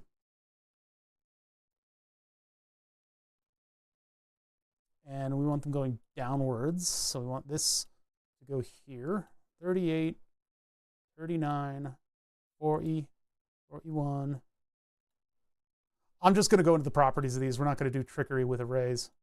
I just have to name a bunch of stuff. This is the tedium. This is the work that is associated with this kind of work. GPIO what? This is where multiple screens really helps out. Hey, thanks for hanging out, Kamoski. Hopefully I'm saying that close enough to write where I don't be insulting. GPIO 2680C0. 26. The program, you can see there, the program is inferring that I want the next GPIO name because it detected that I've gone up to GPIO 25. That's pretty cool. But now I'm changing that, 80C0. So instead, it's now going to suggest that all of these will become GPIO 26. So I go GPIO, sort of the neat little background things that the program does to help limit the tedium. See here, it's suggesting, do you want GPIO 26 or do you want GPIO 26 ADC1? So it saw the 0 and it went to a 1. Well, I'm making a chip RP2040, yeah. So it does go to ADC1, but it's GPIO 27. It doesn't detect that. It doesn't detect that both of those would up in that manner. It's not quite smart enough for that sort of thing. GPIO 28. Don't have to do all the typing. ADC3. It's funny because I bought 5 RP2040s. I should probably be using the larger pinout, more powerful, newer Raspberry Pi, but we're using the old busted one. Putting all this effort into making the part for it. GPIO 29.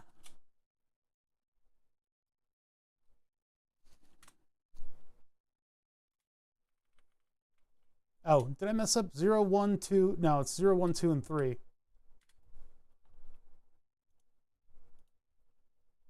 We're not going to be using these as ADCs. We're going to use these as additional digital inputs.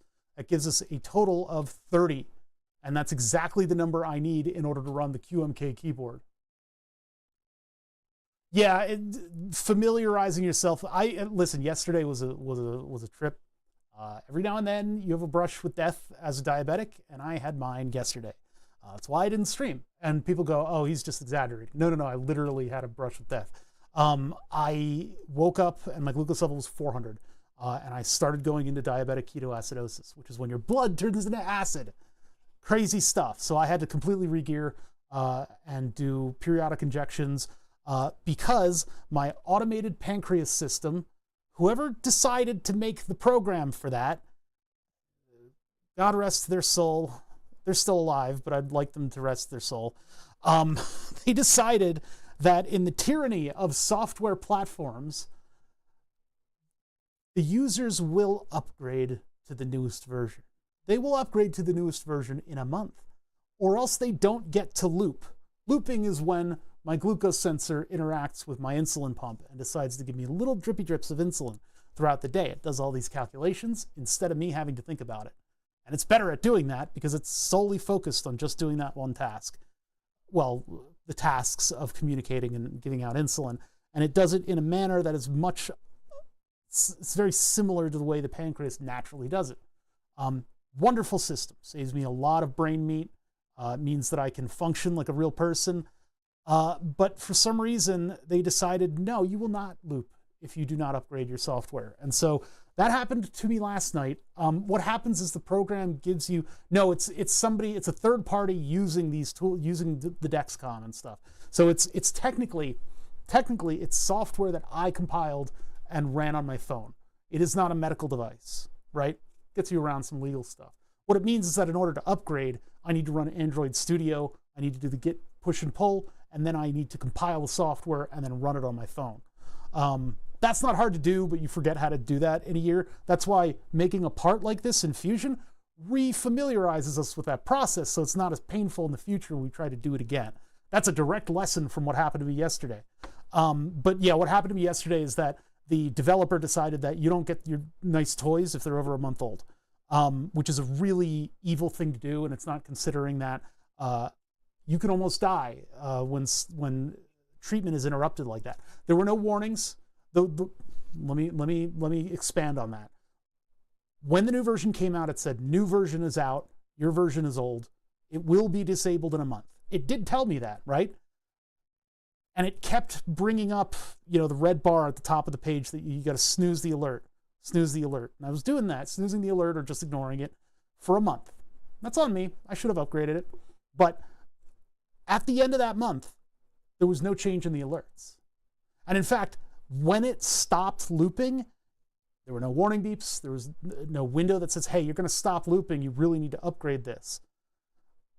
A couple days in advance would have been perfect, and then I wouldn't have had interrupted treatment. As it turned out, treatment ended in the middle of the night. And I had just had a night where something had a bunch of carbs in it. I try to avoid carbs late at night. Sometimes you fail. And so something had a bunch of carbs in it. Over the night, my glucose level straight up, no warnings, nothing. It probably tried to beep at me for the high glucose level, but I was already in a high glucose level situation, so it didn't re-beep at me that it was no longer giving me insulin. There was no indicator like that. So, I mean, I wouldn't disable it after a month if I was the dev. That would be my first step. But if the dev really insists on having it disable like that, it would be nice if I got like a 4-day warning, 5-day warning. Just something to say, hey, this is right on the horizon. The reason that I didn't upgrade was that I kept getting notifications and the version number kept going up. And I wanted them to settle in on the software because it's a pain in the ass for me to open up Android Studio, git push, git pull, compile, get the files together, put them all in one place, get it on Google Drive, open it from Google Drive, load it into the phone, load back the exported settings. That's a big hassle. It's a lot of shit to go through. But that said, the system has done gangbusters for me. But I didn't stream yesterday because that's what I was doing. I was sitting here git pushing and pulling like I'm a mobile developer. So yeah, remind yourself of the pain in the ass things that you got to go through in order to have nice things, lest you forget next time you get into it. That's the lesson. That's the end of my sermon. Okay, so we've been doing all the GPIOs. We've got all 30. Sorry, I keep saying 29 because that's the number right in front of my face. But it is 0 indexed. So we've got all 30 of the GPIO set up now, which is pretty nice to have automated pin tools for something that has this many pins. It is a hassle naming stuff, and this goes there and that goes. Circuit boards are like a whole bunch of spreadsheets, specialized spreadsheets. So pin 19, we can go down this list. QSP, I guess this is for the memory module. Ooh, that was very bad heartburn. Hold on. 47 and 46. Let's get these two together. So these numbers, these P numbers, are not, they're just simply identifying this line right here. It will eventually get associated with a physical pad on the board. We need to do that in a separate thing. So it sounds like a Dexcom thing. With the Dexcom and their software, like the Omnipod software and the Dexcom software, I don't have that set up, but those would be my backup in case something happens, like if my phone explodes. They sent me another phone that's just this little, it's just like an iPod kind of thing. The thing is, like, because they are actual medical software and they're like actual registered legal medical software, they have to adhere to some weird things. And I think it was probably legislative things that they have to, legal and legislative things that they have to adhere to. Like, for instance, completely locking down your phone. And you have to have alerts at full volume. You have to have this at full volume. You have to have your phone locked down behind a fingerprint. And they keep saying, in case somebody else operates your device. In case, like, your son or daughter grabs your phone and operates your device. I'm like, I don't give my phone to little kids. I hit them with it. So I don't need all of those locks. I have a fingerprint lock on the phone. I barely even trust that. I don't really lock my stuff down that much because I'm always flying in and out of it. So the third-party software helped me have that, as well as disabling a lot of the notification beeps. All the beeping. I hate the beeping. all I need is a prompt. All I need to be is told something. It's fine. I do have alerts for like sudden drops and raises in glucose level. You know, that's standard stuff. Being warned about that is fine. My phone will buzz me with things, and that's all I needed to do. I don't need the big over-the-top beeps that come with all this medical stuff. So I thought going into the new generation of technology, you know, cell phones and computers in our pockets, we would rid ourselves of the piezoelectric beep. But we've brought it back in, brought it all back in with us. It's like in our wake. We can't get rid of this crap. That's what the third-party software helped me do. And even still, I could jump into the code and edit that stuff if I need to. So having that sort of configurability and usability is really, really important to me. And those projects are like close to my heart. I applaud the devs in every respect, and my criticisms come from a place of love. It's worth showing people how to create it. I thought about doing it for stream, but you know, I was DKA, so treating a DKA involves eating carbs against your every instinct says you can't eat carbs. You don't eat. You get back in range. Get back in range. Now you gotta inject a ton of insulin first to kick yourself down. You have to closely monitor your glucose levels in case they spike down. If you suddenly get sensitive to the insulin, I've had that happen. If you spike down, you also have to continue to eat or drink carbs in order to keep your insulin levels up for a little while. And then you have to drink a lot of water to flush everything out of your system. So that's what I was up to yesterday. I had a brush with DKA. If I went full DKA, I would still be dealing with it today. People don't really understand this with diabetics. So I would love to bring you guys along the ride of opening Android Studio and having my computer reduce itself to a molten slag of plastic and metal. But I needed to get my treatment back up, and so I couldn't stream. What's this? If you did want a library for RP2040 just to compare against the GitHub Lobo RPi Pico Eagle lib. That sounds cool, but we're just going to use the tools because they're simple enough. The only hard part for us is just the sheer volume of pins. I would love to do this with a smaller device, but that's going to be streamed today. Is we just need to name all the pins. And then interspersed between that is me with little anecdotal stories of how I almost fucking died. USB-DP is 47. USB dual penetration. I guess it's plus and minus, they call it, instead of positive and negative. It's not DP and DN, it's DP and DM. So that was actually pin 40. Oh, it doesn't matter what the number is. That's right. USB DP, and for this one, USB DM. USB, DM me. DP and DM, there they are. Okay, next set of pins. We're getting through it. We got like 1 billion of these things to go. Let's get our crystal in and out. So crystal in and out is 20 and 21. The reason I am abiding by these numbers, even though they don't matter, is so it tells me if I've assigned something or not. So the existence of a P number will mean that I missed something. X in and X out. I really need to make something that lets me test crystals. I've got a bunch of unidentified crystals, and I don't really know exactly how crystals work electrically. I've used them my whole life. I know you do capacitors to ground on them, but then what makes it wibble, and why is it 2 pins wibbling at the same time?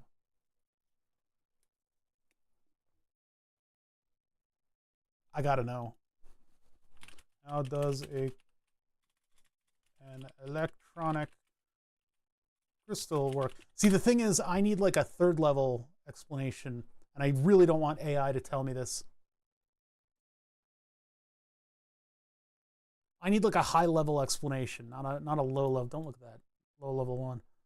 2-pin and 4-pin quartz crystal oscillator. What I know, current is applied to the crystal and it oscillates in order to provide, the crystal oscillates in order to provide an oscillating signal. It knows what it is because it knows what it isn't.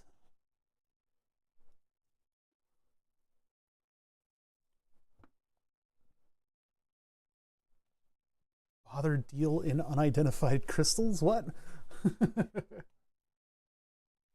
Okay.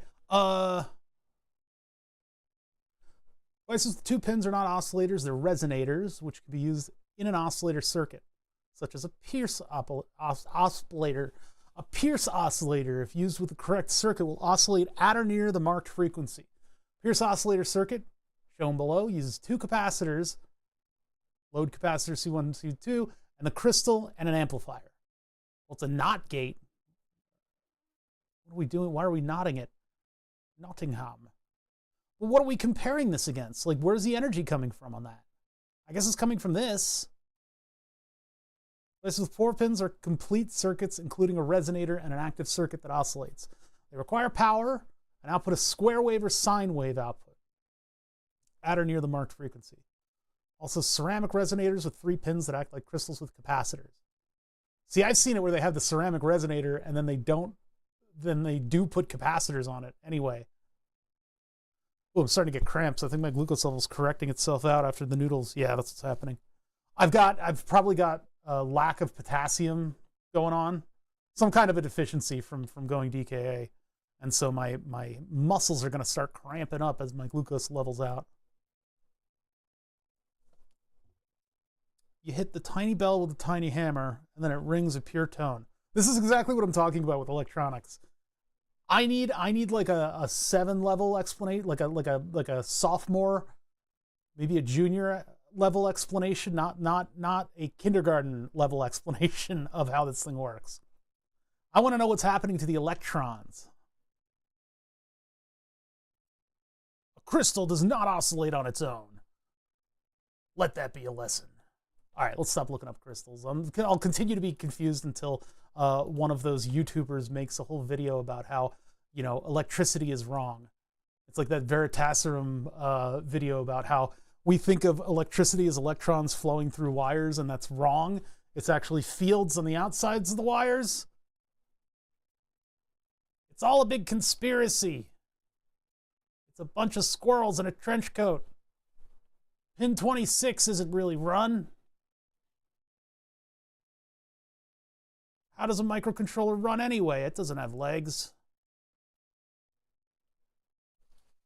Run. Let me get all the P's together because we're starting to run into other parts of the diagram here. IOVDD went up here. That was up here around. Okay. Oh man, we got a lot to go through here. SW clock 24 and 25. That was where we were parking our pins. You've totally ruined everything. 24, 25. 24, 25. SW clock and SWOD. SW CLK. Switch clock and data? Software clock. SWD. To figure out what those pins do. All right, so this stuff they kind of put down here. Run is going to the button that actually runs the whole thing.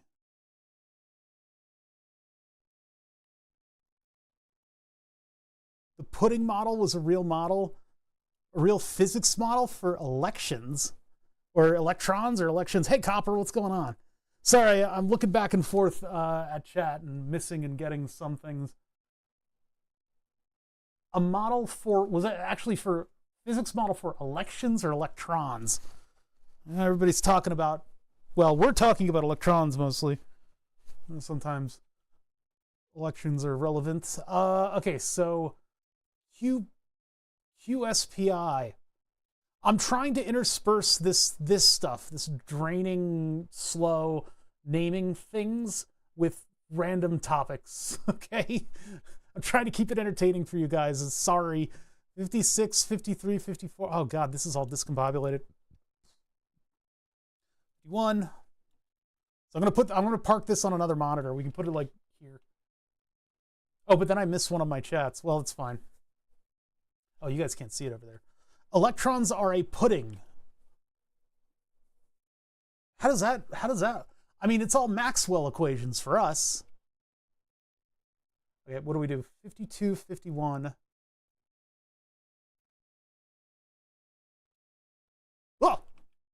Oh, my square. Sorry, 52 goes below this. 52. If we didn't have a diagram like this, I would be grouping things and sort of, name all your pins and then you kind of group them in a particular way. And in this case, it's a microcontroller, so all your I/O can be over on one side. The way that I would organize it with other electronics is you generally want a flow, like a reading flow. You want to go from top to bottom, left to right. Power's up top, ground is down below. Your functions go from one side to the other typically. So in this case, the input to the microcontroller generally is like a clock and some other stuff that you want to connect over here. Sometimes you put that I/O on either side just because it'll make your diagram a little bit cleaner. And you are allowed to swap this stuff around. My sticking to this diagram. See, that's how my brain works. I put in a different word in there and then it became adhesive for some reason. My adhesion to this diagram is because I like the layout. I like the way that this is done. I don't need to put it exactly like this. I can move those pins to wherever I want. I can put them under little bubbles and have them somewhere else. I've seen all kinds of different strategies to sort of mitigate the just absolute fire hose of pins that microcontrollers can be. And sometimes, you use bus lines in order to put a bunch of different pins on one line. It's the schematic conventions get weird when you start dealing with sort of large banks of things. Dear God, there is a lot of voltage, powery things that go into this. Well, 52, 51, 54, 55, 53. This is a weird 52, 51, 54, 55, and then 53. Why do they do it like that? I guess they're putting the QPS pins in a logical, SD 0, 1, 2, 3, and then clock. So I'll give those a little bit of space here and here and put the weird names on it. So QS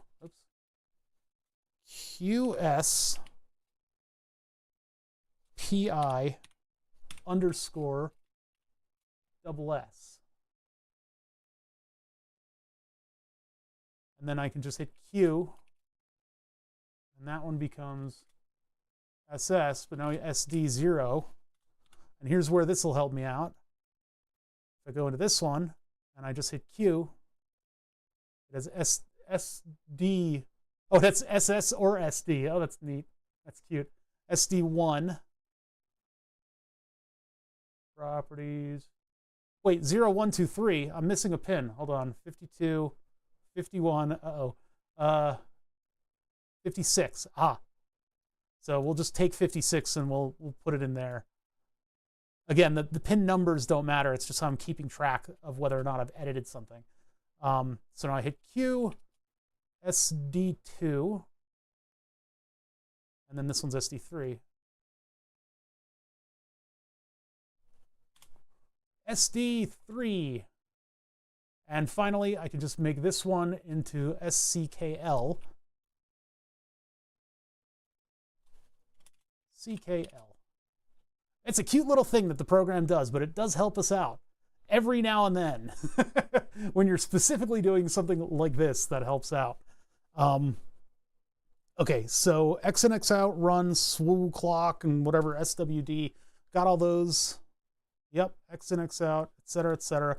I'll give X in and X out a little bit of space because sometimes you can fit the crystal symbol in here like that with all the capacitors and stuff. So there's that, and now all that's left is that mess of pins on the top and the bottom. So pin 57 does not actually exist. This is the pad underneath. And pin 57, they're calling VSS.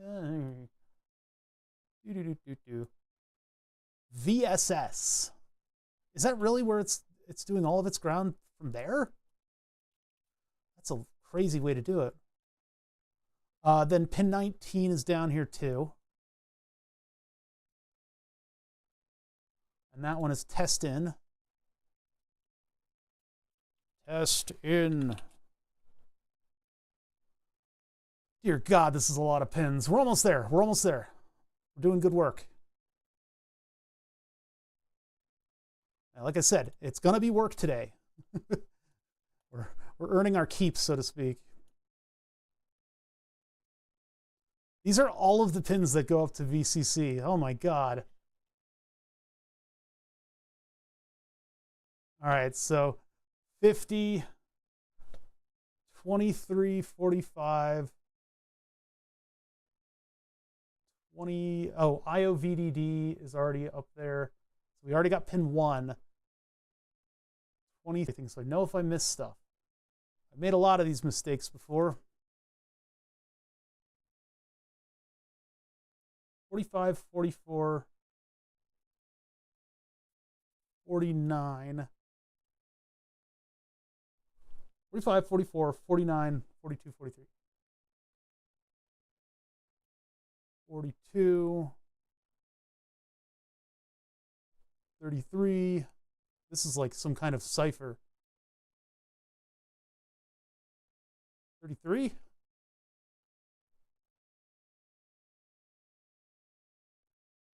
29, 22, 10. We lose 33 somewhere? Did I do something wrong?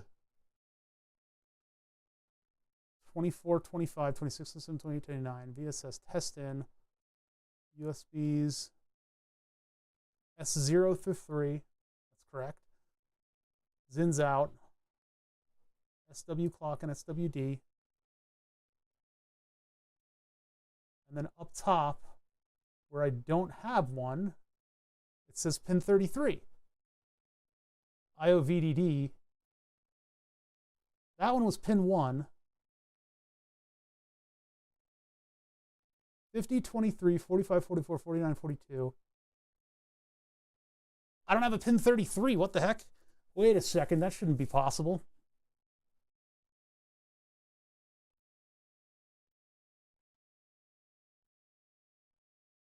Do I have two, like 42, 43, no, 29, 48, 22, and then P10?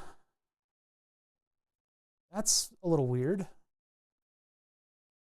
Where would 33 of, is there one like in space? No, okay. Oh, maybe I thought something else was 33. I'll bet you that was it. 48. 43, 10. There's pin 10. 29. Okay, it was pin 29. There we go, pin 29. And that was a GPIO, so that was just in the fray. Okay, so pin 29 is actually 33. Although I don't need to call it that.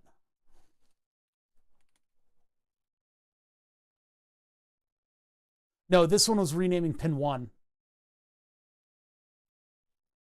Okay, so we have the exact right number of pins. See, this is why I did it. This is why I did it. 49, 42, 33, 22, 10, hut. 33, 22, 10. Then pin 1. And 48 and 43. Holy crap, that was annoying. So this string here is IOVDD. I'm just going to go through the list here. Properties, DVDD, another DVDD. Oh, I'm not allowed to have the same name, and a lot of these are going to have the same name. I guess that's going to be DVDD1. Yeah, see, they do this convention where they have the pin number on there, and the names are not unique. So they can all have similar function because they're voltage pins. And I guess if I call them power, would that let me name them the same thing? If I call this a power pin, call this a power pin, and give it the same name. No, it doesn't let me do that. So there's I mean, calling it a power pin is just a, I don't know what that affects actually. It probably affects layout, and maybe your error checking. I don't really need to invoke that though. I don't really need to follow that convention. Call them all IO and do just the same. So vreg out, vreg v out, vreg v out.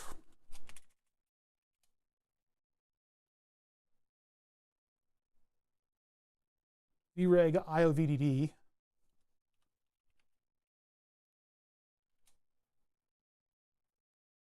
Okay, and then these are all iovdd. So do they have a specific task? iovdd. Providing external frequencies source can be done in one of the many ways, either by providing a clock source with CMOS output, square wave of iovdd voltage. Okay, so that's a reference. When using iovdd level of 3.3. Second consideration, maximum ESR, the crystal, blah, blah, blah. Okay, it's all crystal stuff. We're just going to use a good crystal and hope it works.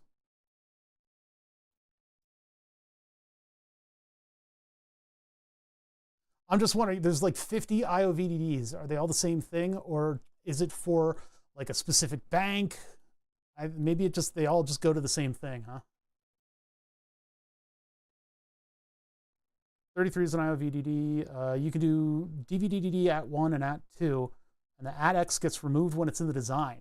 Where are all of those, like those little things that I can do with $ and ats? You're sure that's definitely a thing in Fusion Eagle? Because like, where is all that written down? I need to know all of those little conventions. They don't tell you. You kind of discover it in situ. Okay, so if I do, and how do they work? At 1. Supposedly that's not going to get to the end here. At x gets removed when it's in the design. Like if I 0 it and I want it. I'm not really certain that's, we can play with that later. I'm just going to do them as 0 and 1. It'll help us keep track of it anyway. All right, so P49 is iovdd. iovdd 0. Avdo. And then all I need to do is hit capital I, and it'll give me all the rest of them. 1, 2. How many do we have? Oh, we got a bunch. We're going all the way to pin 1. Whoops.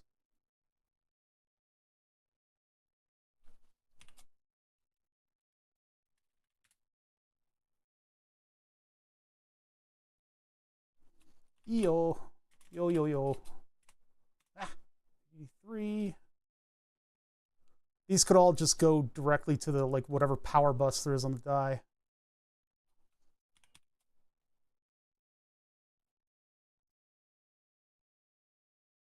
Our pin 1 becomes iovdd 5.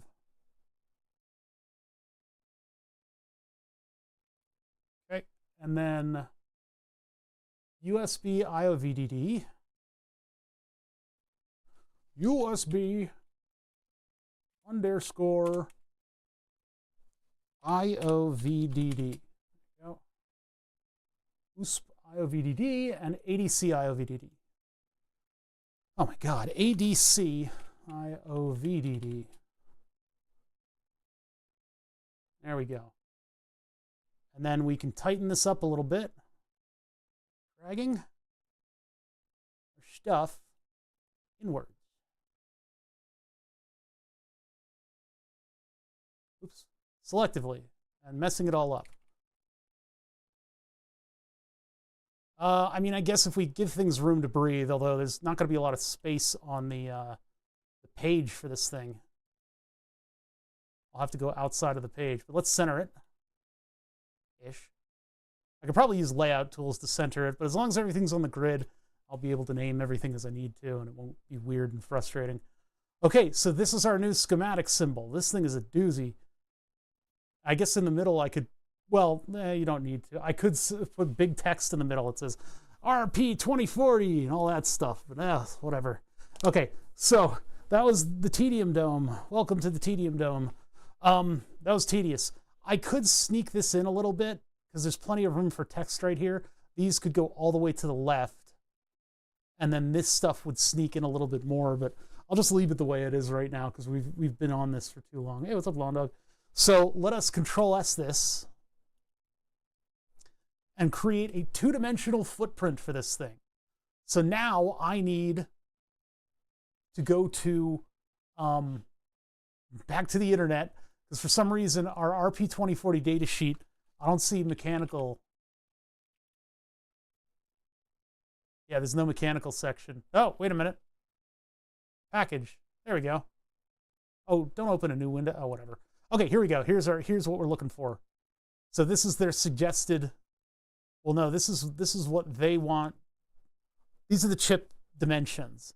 And so our software is actually going to come up with this pin pad layout, this pad layout on its own. We're going to let it churn these numbers and give us both the 3D model and the 2D pad layout. So let's go back over and let's do a new, which way do we go on this one? We'll do a new 3D, and then it's going to ask us, oh, it's not going to ask us a damn thing. Okay. Usually it asks you stuff. Oh, yeah, I guess it would be like a new 3D model or whatever. Anyway, the point is we've got these tools over here that we can use in order to create this package. I think it'll make the two-dimensional one, won't it? Automatically? Do we do that way? I'm so confused. If I go to the two-dimensional package, then it looks to edit one. I think this will do it. Let's just try. Let's go QFN, and now we're given all of these little parameters in this window that we need to fill in. So we get this on another screen, and we've got A, A1, A2, A3, B, D, etc. These are not standard. A lot of the times you will find corresponding A's and B's and C's labels for all of your different dimensions, right? But we don't necessarily, people don't necessarily have to stick to a fixed way to communicate these things. They do communicate as much as they possibly deem fit in order for you to use their product professionally. I mean, there are people who have to go over these numbers in order to make sure that a pick and place can pick it up, and or where you're going to store it, or how it's going to go through the soldering oven process. So there's all kinds of different layouts for a mechanical chip package. Chips come in packages, and sometimes the same silicon is put into a slightly different shape so that engineers can work with it differently, and it has different mechanical properties therein. So it's a madhouse. It's a madhouse. There's just numbers all over the place. But what we're looking for is for the software, the thing that we're putting the chip into, to explain to us which one is which. And then we'll have to look for that dimension on this one in the millimeter. They snazzed it up. They actually use color for the little table here. That's cute. We have minimums and maximums, and then we have nominals in the middle. Sometimes we'll need a minimum, sometimes we'll need a maximum, sometimes we just go to the maximum, and that's all we represent, because you can have a minimal layout, a nominal layout, or a maximal layout that's easy to solder, for instance. We're just going to go with whatever, and we'll do it in the maximum style. So what we're looking for first, although we don't have footprint layouts on this, I think this will generate the footprints. Yeah, there's a footprint dialog right there. So I guess this will make it on our own. Okay, so we have D and E side for pins. What do we have on each side? 1 to 14. So there's 14 on each side. So 14, 14. Should have known because it's 28 pins. No, it's 56 pins. 14 by 14 by 14 by 14.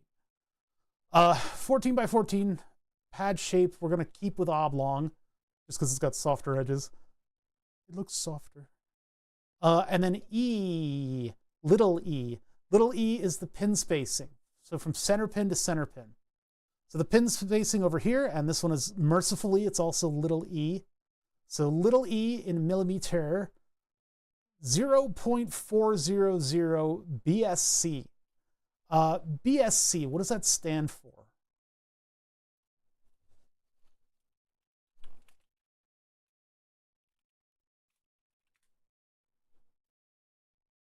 Okay, BSC, basic spacing between centers. I'll trust AI on that one. because that's a simple one. Little E is my favorite mumble rapper. It's my favorite character in Shrek, which they're making a new one of. 0.4 of a millimeter. It's a little smaller than this. So, big L. Big L is the space from the edge. Big L is also big L. Nice. All right. So 0.3 to 0.5. I'm looking on either side of nominal for this. So 0.3 to 0.5. 0.3 to 0.5. Okay, so we're getting into standard QFN territory here. MaxiB is my street name. So big D. Big D. Big D, big D, big D is the, oh, that's the width. That's going to be the same for both. So they might measure that in a different. Nope, they still got big D. 7. It's 7 millimeters wide. Big D is, well, BSC doesn't get a min and a max. That's so weird. Do they give a min max for that? So if we don't have a min max, we just put it into both. Put the same number into both. Tolerances of form and position. Ah! Oh, is that what we're... So, big D, and then we have AAA C and A. 0.1, 0.4. I don't really know how that's working. This is like, see, everybody does something weird. Everybody does something weird. Do they want to use the same tolerances over and over again? That's why they have this system. AAA C and A. Either way, we'll just put 1 in there because it's 7 BSC for big D, so 7. We'll just put 7 on both. Big D, you get 7 millimeter. Big D, you get 7 millimeter. Big E. E. Big E. 7. It's 7 again. It's square chip. Should have known. I should have known. I should have known. I should have known. I should have known. That's on me. That's on me. This one's 7. Finally, A, which is our height, overall height. So bring that in. A is the same thing in both of these. Oh boy, there's a lot of A's in there, but A is the overall. Big A, max is 0.9. 0.9. So all this stuff going in there with the maximum pin spacing and the parameters of the footprints are going to make this part. Where is the selection? Okay, thermal. Thermal pad, yes. D2 and E2 we need to be careful about. Yeah, all my PCB designs were crap. They all went up in flames. Actually, it would have been better if they went up in flames because then it would have been a good clip. But yeah, they all blew up. The flexi PCB I can't solder down, and I'm starting to do damage. So, oh, I'm sure this chip is probably already in Fusion. I don't trust it. There's a trust for parts that either you've made and you've paid attention to all the right details for, or that somebody else has made and potentially done something weird that you didn't know about. So doing this from the ground up is something that, first of all, you should know how to do. It's not necessary all the time, but things that you've ordered, things that you know that work, yeah. Yeah, we're all the way back to trust. It's all about trust. Today's lesson, trust. Trust. You can trust me. You can always trust me. You know that, right? You know that. Okay, well, D2, E2. Well, those are going to be the same because this thing is freaking square. So this would be under which one? Oh, it's a D2, E2. Okay. D2 and E2. 3.1 is nom. We should probably go with max, shouldn't we? 3.2.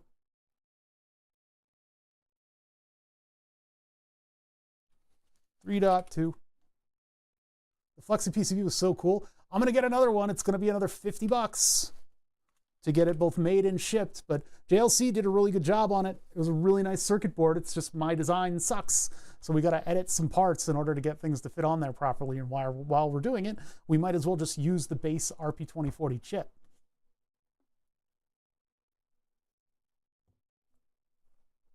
But it'll still be a flexi PCB. Okay, footprint, we're gonna let it figure this out. I'm not gonna edit any of this stuff. I don't do anything with manufacturing. I think this is how you select which ones of the chip you have. You have a nominal density, high density, and low density. Yeah, this is not only is this designing the footprint, this is also making a 3D model of the chip. So we put in all these mechanical properties and we click, and my right shoulder starts to tense up. Oh dear God. I haven't, ooh, those are, wow. That is a strong muscle cramp on its way. Ooh, let's move around a little bit, chat. Let's just kind of like rock around in our chair and try to get those muscles to relax. Ooh, I was on the precipice of a very painful cramp. I've had that happen with keyboard PCBs. It definitely gets spendy. The size of a keyboard PCB, yeah, we're hijacking my Code 10 keylesses that I have 2 of. I may even get a 3rd one. A friend of mine has one, but it's got the 10 key on there. So it's going to totally blow up our ambitions. $2 shipping for them. I got Flexis for $4 delivered if you can wait 10 days. I did not have the luxury of that. Their sale ended from JLC, and they went up to like $10. And then shipping was like another 20. So when taxes were all taken out of it and everything, I was somewhere around $40 to $50 for the boards, which I'm not broken up about. That's fine. That's a perfectly fine cost. Well, then why, when I tried to buy the PCBs, it did not work out. So here we have the 3D layout. Now what's fun is that if I go and I design a 2-dimensional pad, I can bring it into this 3D layout thing and not use the package generator. I can pull a design in from anywhere. I mean, I was under 100 by 100 millimeters, which is what their board parameters were. Maybe something else existed in there that made it unviable. But anyway, so what we did is we used the package generator, and that created 2-dimensional paths. If I were to pull in another design and have something that just looks really good, like somebody else's 3D model, I can go through the 2D package. That has its own generator too. I could generate that 2D package and get all those pads down and do whatever custom stuff I wanted to do. And then I could use this as a 3D editor, because that's all it is. It's just the regular old Fusion360 with a little wrapper on the top bar up here that lets you finish the package and save it and go back to what you were doing before you generated the 3D package. But I don't need to treat this any differently. I could even take this name, do they?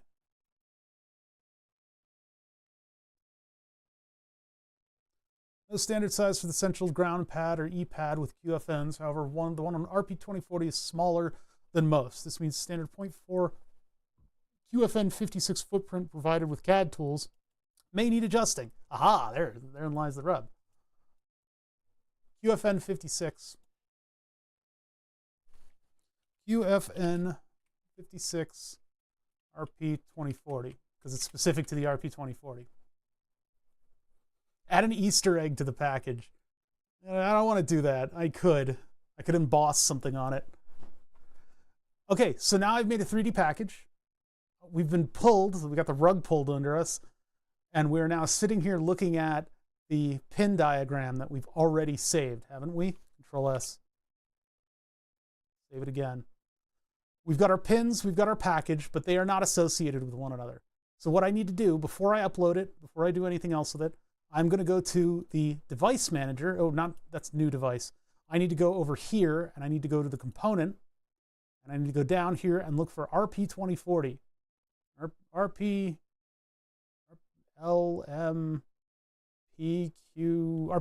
Okay, I already have it open, but I'm going to double click it again just to open it up again. And now there was a little remnants of our 3D model that popped up briefly. So we are going to add an existing component. So we go to, well, I guess we can go over here, right? Grab RP2040. I'm just going to drag and drop it. Or do we do that over here? RP2040. No, I can do it up here. That's what I forget how to do this. This is why we do this. This is why we do this again and again, because we remind ourselves how to use these tools. So adding a schematic symbol, and I'm going to go down here to RP2040, add that, and put it at 0.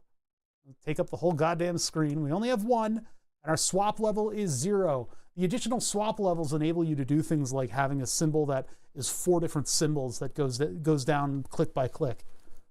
But anyway, so we have, if you have 4 of the same symbol that represents your component, you can add a swap level to them so that they come in for each additional click that you do on the design. It's a weird way of doing it. It's not intuitive, but it works. Okay, so in this symbol, I want it to be U1, not $1, U1. That just makes it look nice here. When you put it down on the board, it's going to have its own thing under the name parameter.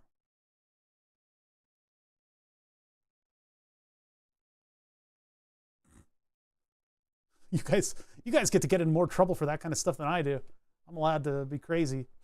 Probably should have moved that up a little bit. That's all right. It'll be fine where it is. Anyway, this is good enough. So we've got that. We now need to add to it an actual 3D model and pad. So new, add a local package. If you add from web, it takes you out of this. Now, it knows that there are a certain number of pins on that symbol, and it locks you out of any device that has more, which you don't normally run into a problem with that, but I've actually run into some pretty bad problems with that in the designs where you actually can't select a different, like you have the same diagram, it just has like 1 or 2 less pins, and so you can't select it because it's unable to, like, I don't know, use that. It's so stupid. Anyway, this would be QFN variant, and now we've got a footprint in the symbol. Click OK.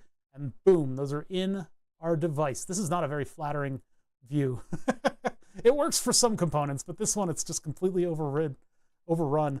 Okay, so there's our device, right? Everything is where it should be. We've got everything we need in here, except the program still does not know what connects where. So we need to go to this new little dialog over here. Oh, and our prefix too. Our prefix is U, because it's a microcontroller, and it's not mapped yet.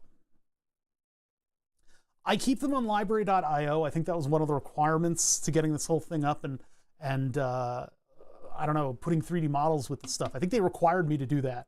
But library.io has the exact same tools that we just encountered to make components. And apparently what library.io used to be was a way to share your footprints with people. I don't know if we lost that or they closed it off so that only like companies can share their foot. It's a very strange system. I don't know why it exists. I think it's kind of a layover, but library.io is used by Fusion360 in order to store all of your components. I wish I could export this locally, share it with you guys, just have the bother libraries. But as it is right now, I can export my library that'll contain components and footprints, but not 3D models. I put a lot of work into this library. So let's connect all the pins. This is going to be a daunting list of bullshit. Look at all this stuff. Ugh. And then we just have our pin number on the other side.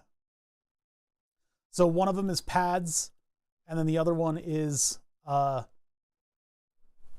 pins on the diagram. So we need to match all of these up. So here we go back. We thought we broke out of this. We're going back in. We got to go all the way back up. All the way back up to, oh, that's way up here. Either the base pinout or the, actually, I want the numbers to correspond to that symbol. So actually, we're in this document. Oh man, okay. So JLC PCB is offering free $10 coupons for Flex PCBs, $30 for a standard 4-layer FR4. Huh? Worth nipping over to the website to grab one. Maybe I should do that later. What I should do is get them to sponsor me, because all of you guys are having your little senses overrun by how cool you could. I mentioned Flexi PCB, and you guys, ooh, what's that? Let's check out JLC PCB, and go over to their website on my behalf. DVDD, pin 50. So I'm going to start DVDD 0, pin 50. This is going to get tedious. Pin 50, connect. Connect is when you have one pin to one pad. Append is when you add a pad to an existing pin. If I got that the right way around.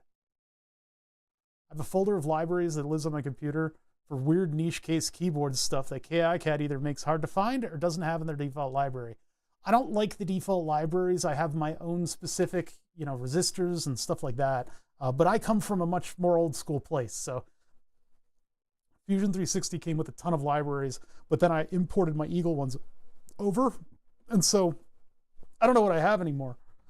You know what I didn't do? I didn't take a famotidine. I need to take one of those. Otherwise I'm going to be erping my way into having just the most wonderful audio you guys have ever heard. I love watching this guy. His name is O'Bother. And I'm sitting here going,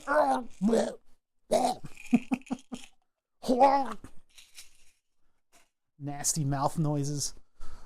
Disgusting, squishy flesh human being. Oh. Okay, there we go. So that'll hopefully calm my stomach down. Budok noodles don't help. I'm here for the glorps. Just the most cursed audience member in my life right there. That's what that is. That was a perfect Murloc. Oh!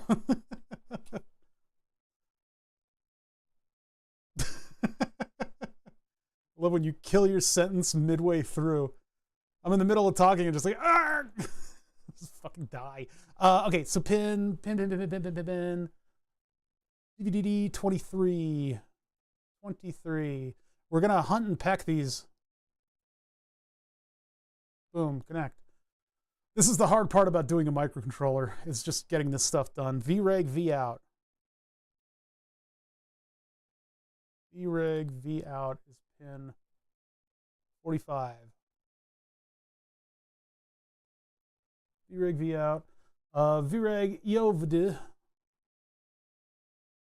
EOVDD 44. IOVDD 0, I think I'm calling it.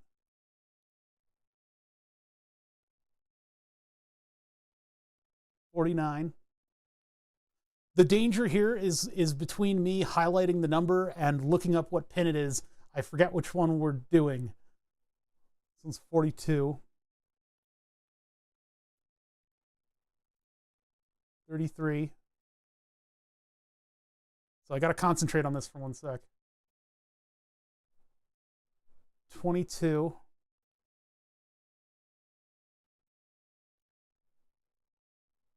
10. 1. Whew. Okay, back to chat. Midway PCBs? What? How many companies are there? There's a lot, actually. JLC PCB is just one of the ones that everybody has told me that I need to use. I like Seed Studio. I think they make a very nice board. Their silk screen is a little bit blurry, but I mean, there are lots of other companies that make cheap PCBs too. There's sound designers lurking in here just recording Bother for the future movie monsters. Like, that sounds familiar. What is that? Is that me farting? You stole my fart? Let's see, 43, okay, 48, 43 are the next two. So USB IOVDD, USB IOVDD, USB DMDP IOVDD, and that's pin Blork. 48. Sound design is really fun. 48, and then ADC IOVDD, ADC IOVDD. That would be pin 43. 43. Connect. Oh, dear God. Okay, next. We're not a human being until we're done doing this. That's all. That's it. USB DP 47. And USB to M is 46. And then we go through our GPIOs.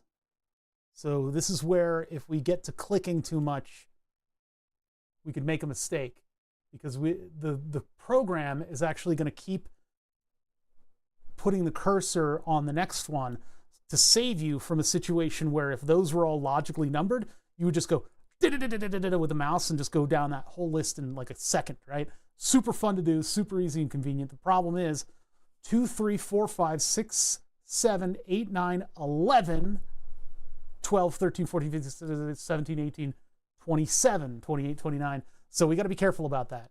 If we did assign all of those interstitial pins, we might get into a situation where all we have to do is just roll down that entire line. But there's some missing stuff in there. So GPIO 0 is pin 2. 2. Connect. 1, 3, 2, 4, 3, 5. This is getting confusing already.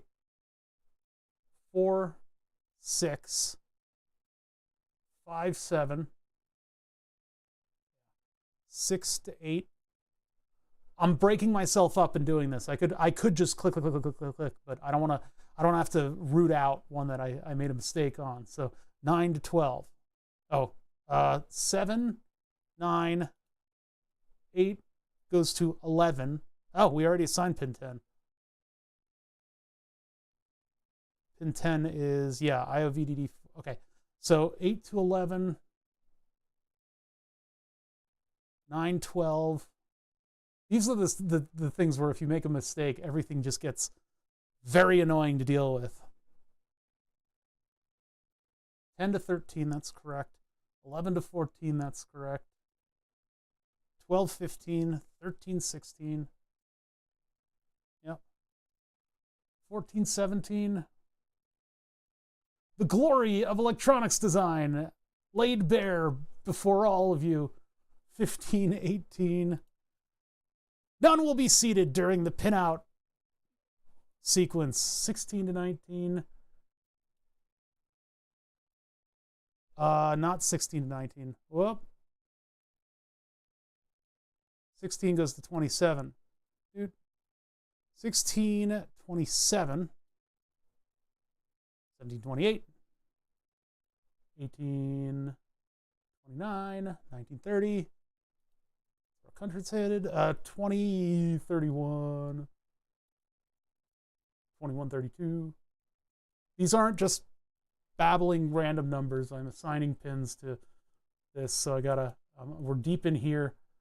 So 17, 28. You know, that's what I'm rattling off.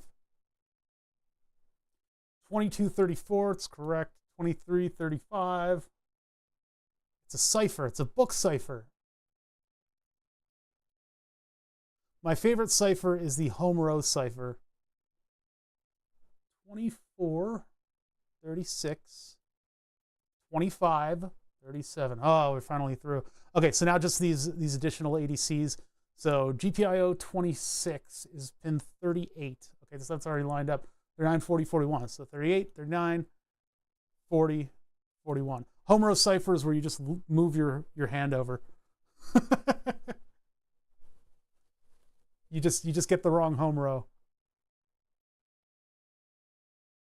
Okay. QSPIs are on this side. QSPI SS 56. The number of pins that I have to connect is going down. We'll eventually get there. Clock is 52. 0, 53.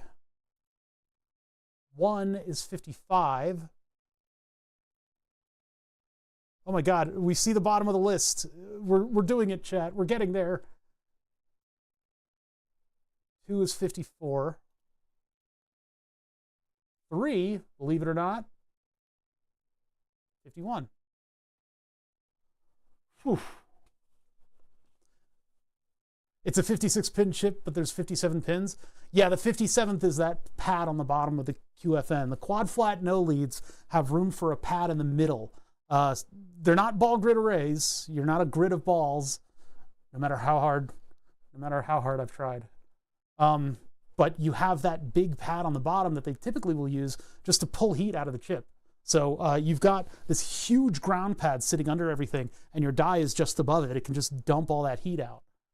It's a good design because we can work with it. We can use hot air to solder it, and then we don't have to worry about those middle pins all reaching soldering temperature perfectly.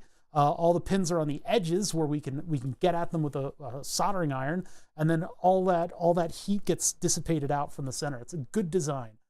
Good set of compromises from ball grid arrays, which are just inherently evil. Run pin. No, I mean run. Get you out of here. Pin 26. SWA clock, SW clock, software clock, 24. SWD, 25. Yep. And then it can be, the pad can be a variety of different things. It can be not connected, NA. It could be, completely inert. Typically, it's going to be ground because you want to dump all of that heat not only to the pad, but you want it to dissipate out on ground. But on some of the op amps, it's actually been negative voltage. It's been the VSS or V, whatever they call it. It's different conventions, but it's actually the negative voltage level, which on a DC system would be 0. But in the case of the analog stuff that we're doing, we're assigning 0 to negative 12 volts. So, but that's all according to the data sheet. The data sheet tells you everything, which is why it's baffling to me that some electronics don't have like good part numbers or data sheets. Because the data sheet's everything. But I guess maybe if you're more interested in keeping secrets than selling a chip. VSS is 57. And then Zin and Zout. Crystal in and crystal out. Crystal in is pin 20. X out is 21. Ooh, so we're going to hit save because that was a significant amount of work. We're going to let it save, and then I'm going to pop this thing up onto the cloud, the library IO cloud. And it tells me to do it right here. So go over to manage. And now on library IO, I'm going to push changes to library IO. Create a new version of your library. Any 3D packages uploaded through the web will be retained. Great. There's a new version number, version like 207. It's strange. Am I the only creator that uses Fusion360? I thought many more people would be using it. Maybe as a content creator, not a lot of people are using it. The default, of course, that everybody would use is KiCad because it's free, but I come over from the School of Eagle, and so I know EagleCAD quite well indeed. This process is clunky. It's getting better. They've put a little bit of work into it. There are some things that are starting to bleed over from regular Fusion360. Like for instance, when you're laying out we didn't get to see that today because we use the auto part generation tools, but without the auto part generation tools, you're still in I keep calling it Fusion 3. You're still in the Fusion modeling suite. And so I've started to see when doing some pad layouts, there are restraint, like the little restraint flags are showing up. Like this is the midpoint, this is the edge of the dot, this is lined up to this. And it helps, it really helps a lot when you have sort of a weird data sheet or a weird part that you're trying to put on a board. It helps immensely, actually. Being able to render the PCB in the detail that Fusion360 brings to the table is very nice for me. It used to be, rewind the clock 25 years, your tools would work kind of like MS Paint, and they would be married to a particular manufacturer and their process. You didn't have a silk screen, you didn't have a solder mask. It was just bare copper. And you'd lay out your board using their tools, and there might be some things to help you do like flood fill and grounds and stuff like that. And you would accidentally put a trace on the wrong side of the board. You would get that, and when you got your board in, you would go, oh, this is way smaller than I thought it was. Because in the CAD tool, everything's blown up and huge. You zoom all the way in on something. It's like you're looking at your design like this all the time, right? Everything looks huge and it's all in focus and everything. You get that board in and you're like, whoa, that's a lot smaller than I thought it was going to be. We don't get that anymore. I can 3D render the board and I can look at it and it looks, the size of a PCB. It's relatable in that way in 3D. In 2D, it's just this weird drawing, right? This is weird drawing. It doesn't really stand to represent anything until you actually take a look at it. Yeah, separate. Anyway, I just thought that was cool. Let's get the RP2040 down on our two-dimensional PCB and we can get a better idea of what things are actually supposed to look like. So now that we've done all the uploading, we can get the absolutely massive schematic symbol. Now these 3 transistors I think I have to keep. I think these are operating other transistors that operate the lighting stuff. So the RP2040 needs just a little bit of a punch in order to switch the transistors that are doing the larger stuff. It's a deconstructed Darlington array. Okay, so I'm going to add a component, and I'm going to see if I already have a model for an RP2040. Oh wait, yes I do. We just made it. Why are these in here? I don't know why these are in here. So let's go to chips managed. Bonk. Version 221. Jeez. It beats using acid to burn copper off your nail polish painted board. I actually got clear nail polish and painted because I built my buddy an aquarium light controller. He never used it, but I did build it and it worked. It was supposed to be night lights for his aquarium. I think I used it in mine back in the day. But anyway, yeah, I built this whole board with PCB 123, and then I got nail polish and conformally coated it. Ouch, ouch, ouch. I just scratched my balls too hard. Yay. RP2040. Don't show them the pain, bother. Bottle it up. Don't let them know. Don't let them see your weakness. I'm scratching your balls too hard. That really hurt. Okay. We got to rearrange some things in order to make this work. Take this and put this over here. Oh God, dear God, what happened?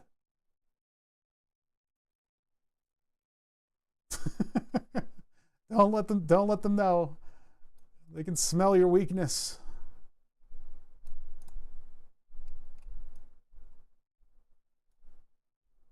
I don't know if I'm going to be able to fit this stuff within my little border here. My cute little border.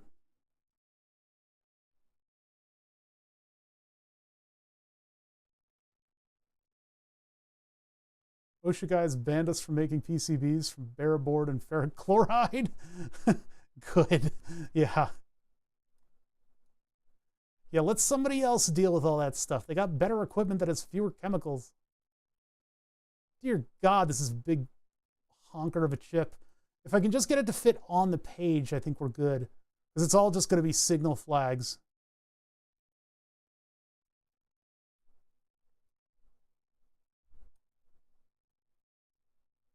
Those chemicals are particularly nasty.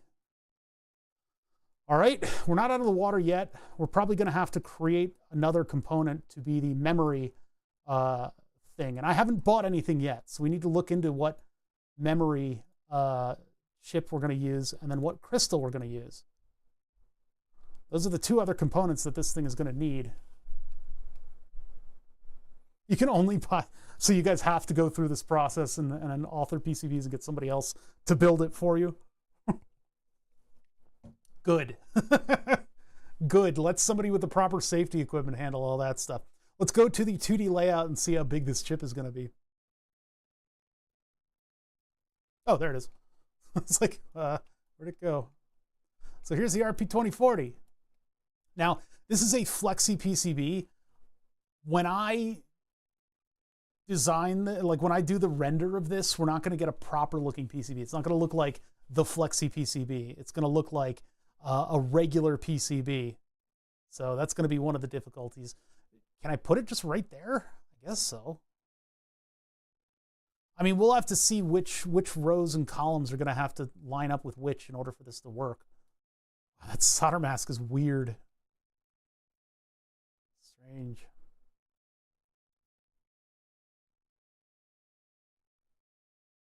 That's like, I mean, that's super close, but all the stuff that's happening on this thing is going to come from there. We need to edit this part and this part too. We need to move pins to the underside. We can solder on parts, but no hand in making boards. Yeah, don't breathe the fumes on work insurance. Exactly.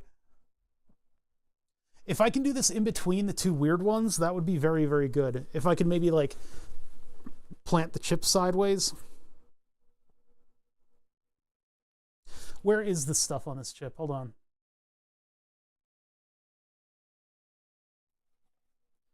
Where are you?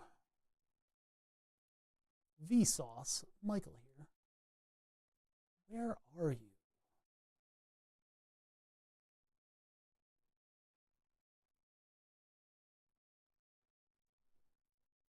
Let's see, down here, here we go. So this is the top view, and we're looking at all the stuff.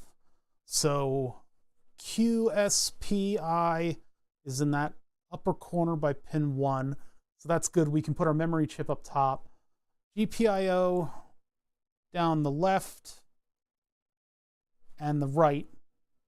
We only need 3 GPIO on the first microcontroller, and then everything else is associated with the microcontroller that we removed, which it makes layout a little weird because we've got like all those pins have to line up to this thing.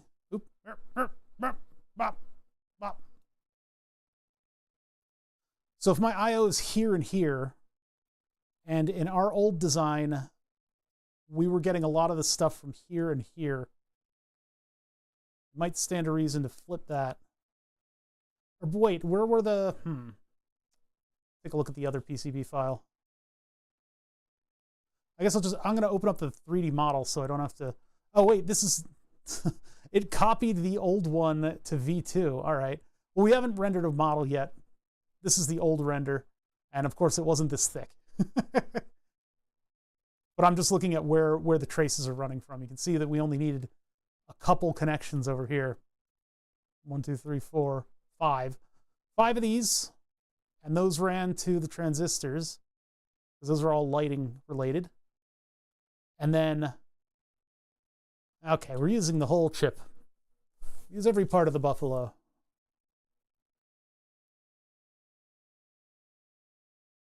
That's USB up here. We'd have to connect that to USB. There's our VCC input. And then we've got rows and columns here. Pretty much the whole thing. It's pretty much going to take up the whole thing. But if we're lucky, I can keep this stuff. The only problem is that our origin, the origin of these pins is going to be on the other side of the board. So if I were to run it like this thing and get everything into the microcontroller is on the top side of the board. All of these pins are coming in from the underside of the board. I could put the IC on the underside of the board and just make this an upside down circuit so that when you solder it in, the chip is facing downwards. Or I could put a million of these little vias around, these tented vias to connect thing to thing to thing to thing.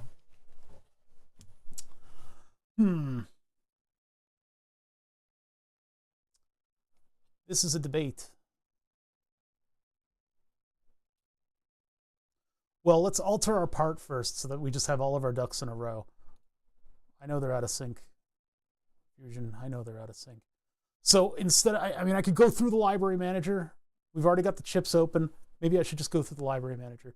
So we go through the library manager, and I'm going to look up, these would be the two, the SN series, because they're Sonic's microcontrollers. I have my specific FPC package, which is the flat package for this thing to go on. So we're going to go to the FCP package. All right, cancel. We're not connecting it. We're editing the package. How do I edit the package? Oh, I go through here. And then I find, that's the schematic symbols. That stays the same. It's here that we have the 2D packages. And then next to that are the 3D packages, but we don't have any 3D packages for this thing. It's not that kind of a thing. It's not an actual chip. So did I call it something normal, or did it get a wacky name? When you generate the package, it'll actually make like this crazy name for it. And if you don't change the name, you end up saving something that says DIP826W53 P54328. This is the kind of like nonsense that we have to deal with in electronics. Oh, but it's this specific thing.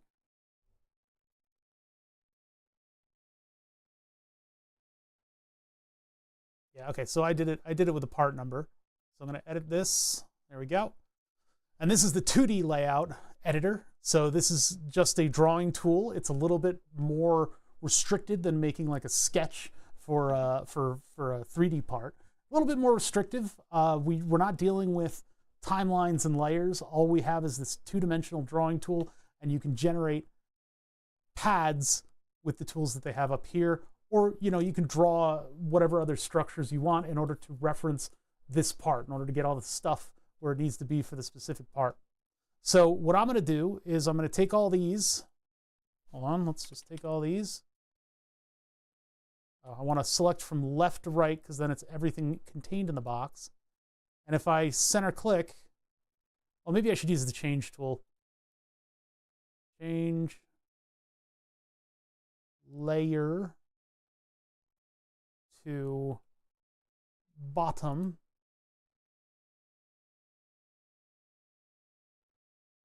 Do I have to click them individually? And change group? Change group. There we go. Now the pins are where I would need them to be in order to solder them. Now I could cut and paste pads down, but they're going to have numbers on them if I do. I would like to reflect those pads on the top of the board. I could put them on the solder mask layer so that they have marks on them, or I can put a pin on top of it just so that, well, then it would look kind of awkward. Maybe I should just put just a line on top of it. And we'll change our layer to T place, T names, T values. I think top placement layer is what we're probably looking for. I don't know if these match up on the grid. No, they really don't. Oh, maybe they do. Oops, I exited the tool. Oh, I see. This thing is helping me. You can see these little blue lines are coming in and actually assisting me with this. Though technically I should probably go back to the, let's Control Z that. What are my options in moving these pads? Can I make them? It's got specific properties, huh?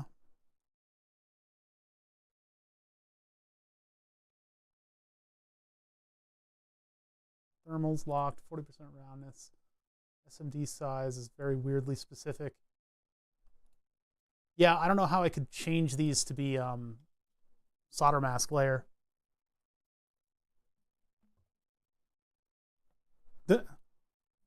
Design and have the board within the same day. That is kind of, I don't know how often you're making circuit boards, but that'd be kind of a rare thing for me to actually be able to do, is get a full design down on paper in a day. This seems to be the easiest way without me diving into a data sheet. Actually, to keep them from drifting, maybe I can just do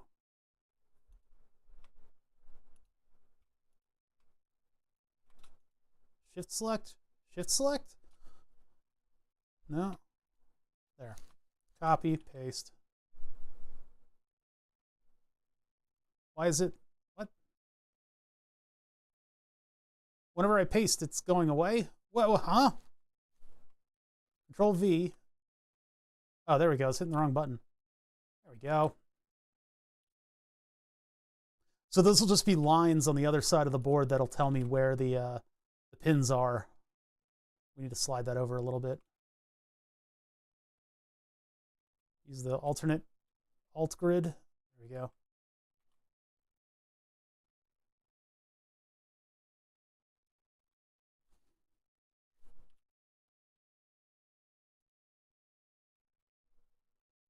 Yeah, those are just there for markings. Cool. All right, we're done. Save. Boop. Yeah, I'm going to have a big problem with getting the signals to the upper layer of the board. I mean, I could look up what the minimal layer is. It would be nice if I could use castellated leads. I don't want to cut this myself because it was like impossible to get to. That was our experience from trying to solder them down.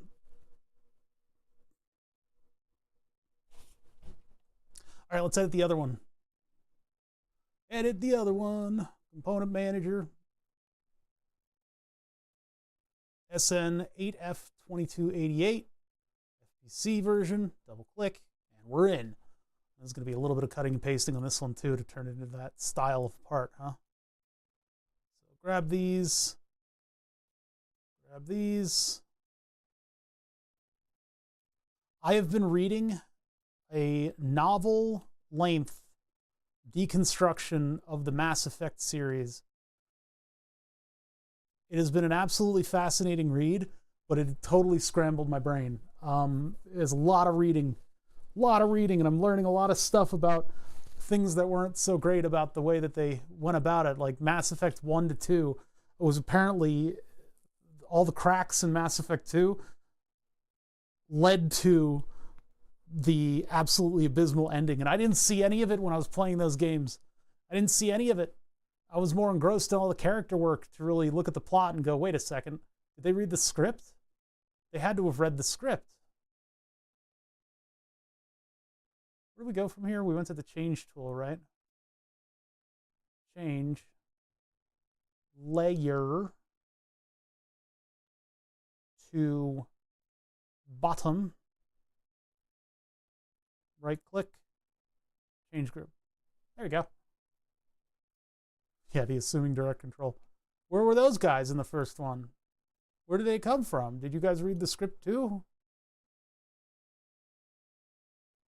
We put it on T-place, and then we use the default line, which for some reason is a weird number.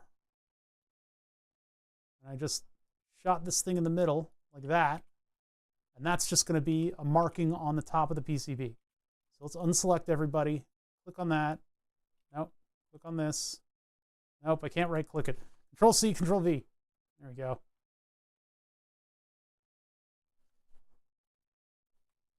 Control V. Like so. Now the alt spacing is going to kind of betray me a little bit. Everybody betray me.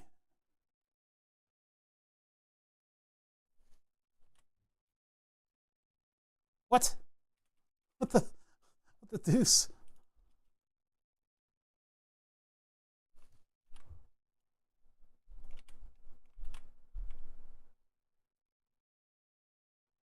Yeah, EA wanted it to be a little bit more of like a cover shootery, grunty kind of game, and BioWare wanted it to be kind of look at our new Star Trek. We made a Star Trek where you explore the galaxy. And so they were kind of, the writer's room must have been chaos. This is not really that well spaced, is it? Maybe put in some dimensions to lock it in.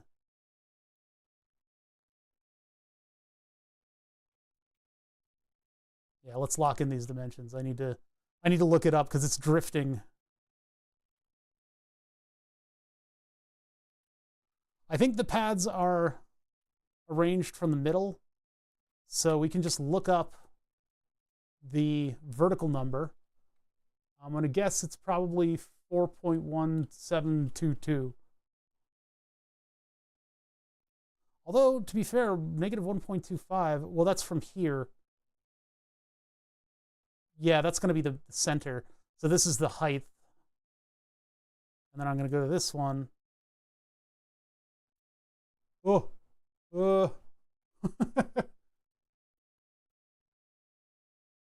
Oh, 1.25 is actually the position.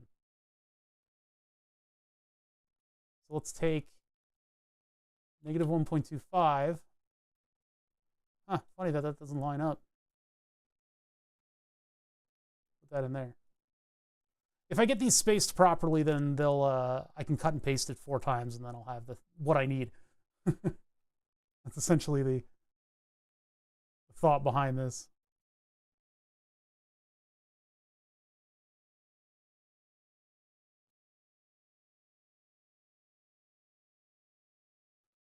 And I guess these are millimeter spaced. They're relatively even. This is all, so we haven't even drawn a single trace yet. This is all the busy work that you got to do ahead of building a design. You've got to get all of your components to be proper and, you know, the right distances and whatnots from one another, and you need to make sure that all of your physical parameters in the board are correct. And then finally, when you do all this crap, you get everything together, you can finally start putting down traces and realizing that everything's wrong again. But the more detail-oriented we are with this stuff, the easier it's going to go later down the line. And this is incorporating feedback from our actually trying to build the thing and failing miserably. The next thing I really need to do, and it's probably something that I have to do off stream, is select an EEPROM. I have some EEPROMs sitting around, but I don't know if I can effectively use them with this. It's like EEPROM or like a flash chip. I think it's a flash chip. So I'll have to see what the Raspberry Pi people want me to use with their hardware.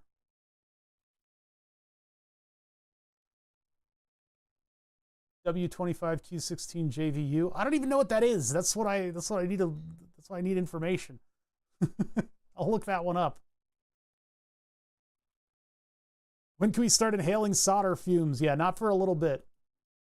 Not for a little bit. If I had my own router, we still wouldn't, because this needs to be on a Flexi PCB, so. Oh, is this where it finally lines up? -125? Nope, not quite. This one is instead at, oh, -125. Oh, wait, I already did that one. That's right. Properties, 175. God, this is annoying.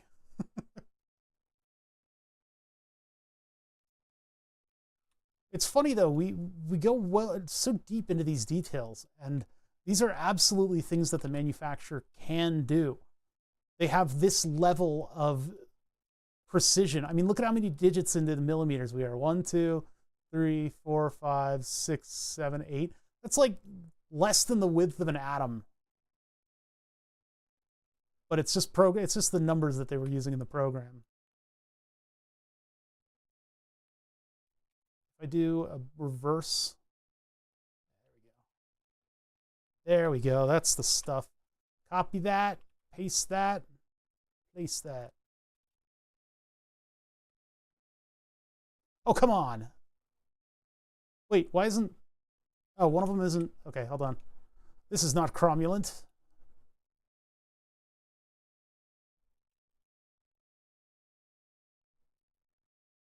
Where's all of my cromulents? Now, they might get a little cross with me on this because this is 0.2 of a millimeter from the edge. I think it'll be okay, since it's only a silk screen, but they want that keep out area. So if I can select this properly without selecting that other one. But when I clicked to move, it undid my... So I got to do it from this distance. This is gamer skills right here. Yeah, gamer skills. Oh, I got the dot with it. Curse you, dot. There you go.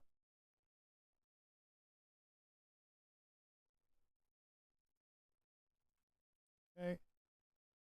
Down another one.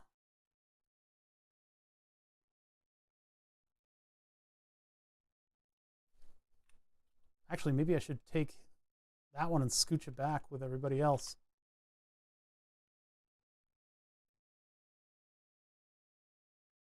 That one, the hot dogs are directly on the buns. These, the hot dogs are backed off of the buns a little bit. This won't be visible because it's 2 separate layers, but keep our pin 1 marking. That's not really all that necessary. The alt spacing, I don't think... Oh, never mind. Never mind, let's just leave that alone. Okay, that's good enough for me to align to solder. That's basically the whole point, is that I just want to know where those are to solder. Now, those are going to be backed away a little bit. Do we need to, while we're here... Oh, that's a big muscle cramp. Whoa! Calf muscle's going to roll up like a lampshade. Wait, lampshades don't roll up. That's not the right... It doesn't make any sense. Roll up like a set of blinds. There we go. Let's just take an aside and see what surrounds this chip.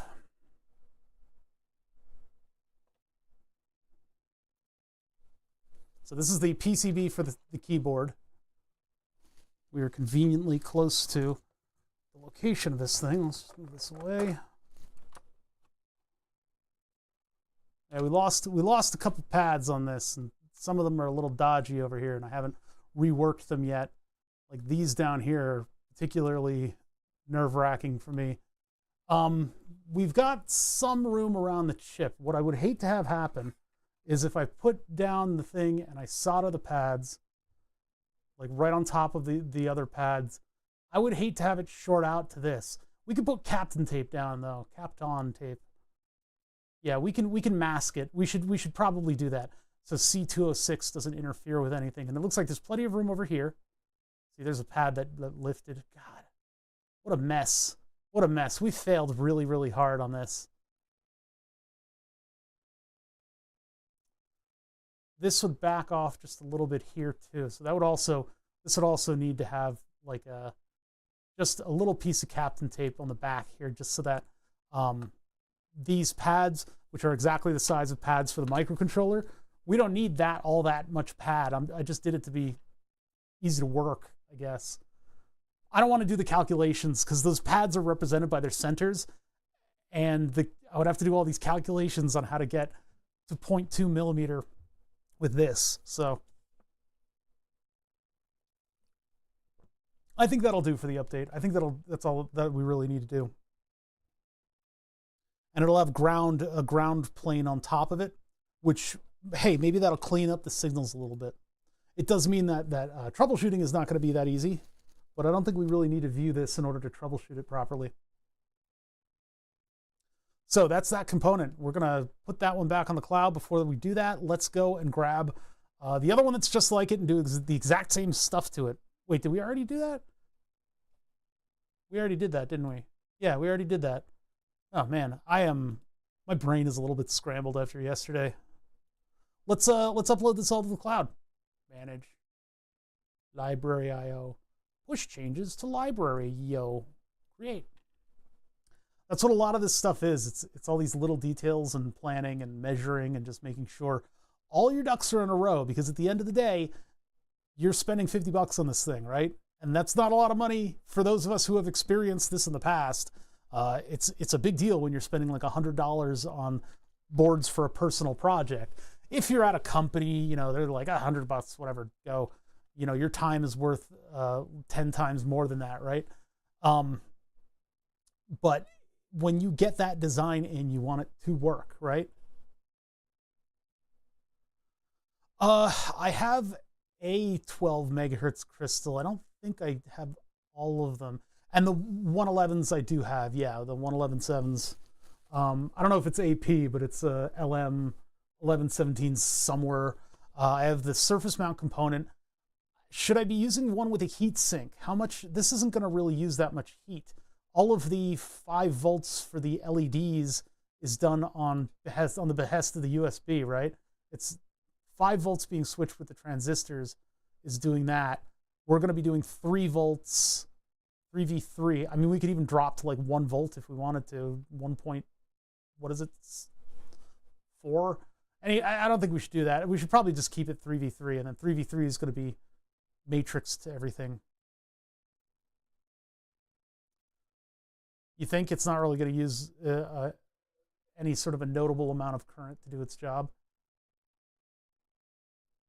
Yeah, I mean, those are what probably MOSFETs are switching the keyboard lights on and off. So, and then they do a really weird thing with the RGB LEDs. So you've got RGB, but then you have active LED 1 and 2. So you need to switch the RGBs with those transistors, and then you need to activate the positives, which are all the way over here. There's 2 transistors with the LEDs. You activate the positives on either one. I think that was done so that they could be worked into the matrix with everything else, but they're not on the matrix. They're on the second microcontroller over here. So it's even more baffling. It's even more baffling. It seemed like one of these things where you could do your whole matrix, and then at the end of the matrix that you're scanning, you would activate one or the other. But I would like to get into QMK, all of that RGB stuff. Because, you know, I can have all kinds of neat little numlock and caps lock effects. I can make it breathe. All right, well, those are the edits. I think the stuff that I have left to do is to figure out what other components are going to go into this thing. What is the EEPROM? And actually, we can put the LM1117 down. We can do that. Components, and this would be, well, this is chips. We need components. I don't know how I differentiate between the two. Chips are chips, components are components, all right? So LM1117, clearly it's a component and not a chip. Do I even have an LM1117? I think I do.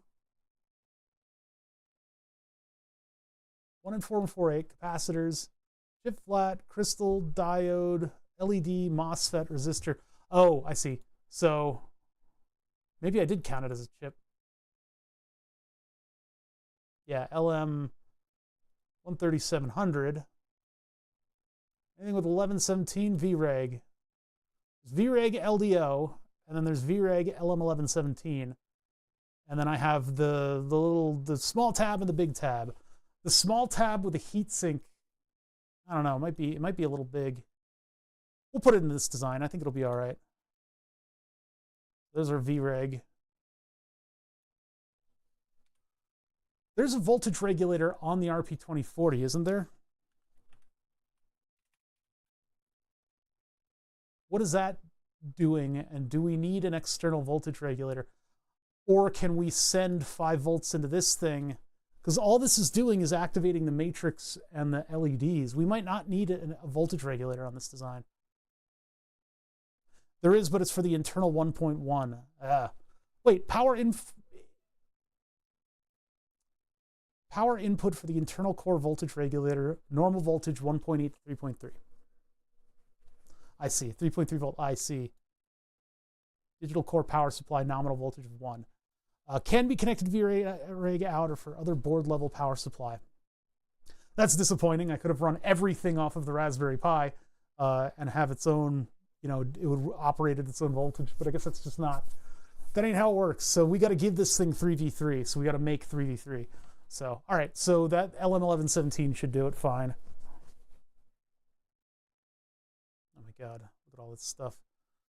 It's going to be a nightmare to get the rows and columns sorted out, but if it becomes a keyboard, I'll be happy. That means that our USB and everything is connected just right. R3 and R4 we're going to need. R3 and R4, let's get that in there. Well, do I really want to go down that road right now? Probably. I'm going to have to start wiring and labeling and getting all of that extra stuff on there. It's not like we don't have room for it. Yeah, here's the LM1117 added to the fray. Now, the way that I did this was the bottom corner of the PCB is 0, 0. So on this, bottom corner is 0, 0, and then I measured vertical and horizontal to the location of the chips. And we got it mostly right. It seems to have been in a good place.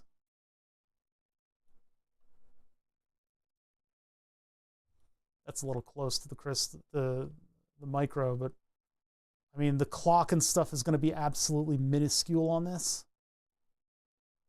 Traces are going to be even smaller. This is going to be a heck of a design. How do you work with the Raspberry Pi? I mean, I guess I'm going to have to initially program it. Or do I load the EEPROM with something? I have not done this.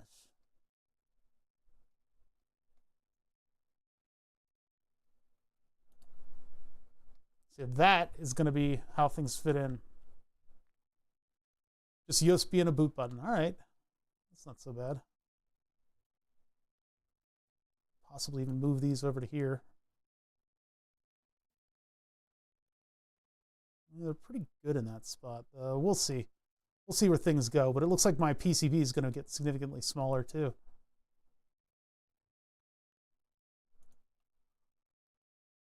So the cable plugs in at the top. So I'm just deleting, I'm going to delete that whole area. I'll have to figure out how to make the board outline proper. This is kind of a big thing, and it's going to swing around, get in the way. And then I'll probably need, well, do I need capacitors? I've got caps down here already. I should be good for capacitors. This thing isn't doing a whole lot of hefting in terms of the voltage levels. that said, it's just a bunch of little tiny things that I got to keep doing. So I think we've had a pretty good stream. I'm still recovering from yesterday, so I think I'm going to cut it short. But that's PCB layout. We basically just revolve around those little details until they all start kind of working themselves through. The next thing for me to do is, of course, to get all of the connections down so that the air wires go where I need them to go. And I'm going to have to do that with, because I can swap rows and columns. I can swap where the pins connect. They're just general purpose IOs. So I got to make them work the best for the shortest distance between things. Obviously, the shortest distance between things would be if I put all of this stuff on one, all the stuff on top of each other. That would be the best way to do it. Oh, and we need to update, hold on, I need to update the parts in here. So from this design, what I can do is I can go to library, and I can go down to update design from all libraries used in the design, right? Because I just edited a part, and so that updates it up, and then now we have all of our little marked off pin things. So I'm gonna hit save on that. Yeah, I'm okay. I'll be fine. It's just I'm particularly weird about cramping up and all that stuff. I think I'm gonna be back on Tuesday. I think we're gonna have a little bit of a break in streams because I got to do this stuff, and I don't think you guys want to see tons and tons of this. I know it's in certain circles it's very popular, and you know, Ben Gizmo's a great sport to even watch this stuff. But I need to do a lot of like work in order to get the stream to move forward. If I can get Node-RED running, maybe we can do something before Tuesday, but those are my tasks right now. Is this stuff and Node-RED are taking precedent. Also, I got the healthcare packet where I have to tell them my income for the past year. So that's also going to take priority this weekend. But I will be around. You guys know where I hang out. I'm on Discord 99% of the time. Here are the links if you want them. We got a link to both Discord, and we got a link to oh, it's not, it didn't, okay, hold on, this one doesn't. I'm going to do it again. I'm allowed to do this as many times as I want. Yeah. So there's a link to my Vski as well as Discord. I know that's kind of hard to see. I need to put a little bit more shade behind that. And I will be back on Tuesday. And until then, you know, you can find me in the Discord. I'll have little updates to these drawings that I'm doing, basically. Yeah, and moving forward, we're just moving projects forward, bit by bit. That's all we can do. You guys take care out there. I don't think anybody is around that I would want to raid. Let's just take a look real quick. Look at how many tens of viewers I have. Ooh, 4. God, everybody's playing Monster Hunter, and I don't know if I like that game. Everybody's monster hunting, huh? I don't know what I think about that game. It's just not one that I play, I guess. To end on a positive note. What's Robert doing? Face Miner. That's a weird one. And, okay, let me look down at the bottom of the list. No, I don't want to open stories. I want to expand the freaking... It doesn't show you the lower viewage people. Oh, Garrick Durak. If you guys know the language, you should check out Garrick Durak. KiCad 9 install. There you go. You guys can go watch KiCad. I'm not going to raid. I'm just going to end. Oh, John B is also... John Beta is doing D&B. My favorite. Okay, I'll catch you guys later. Thank you so much for watching.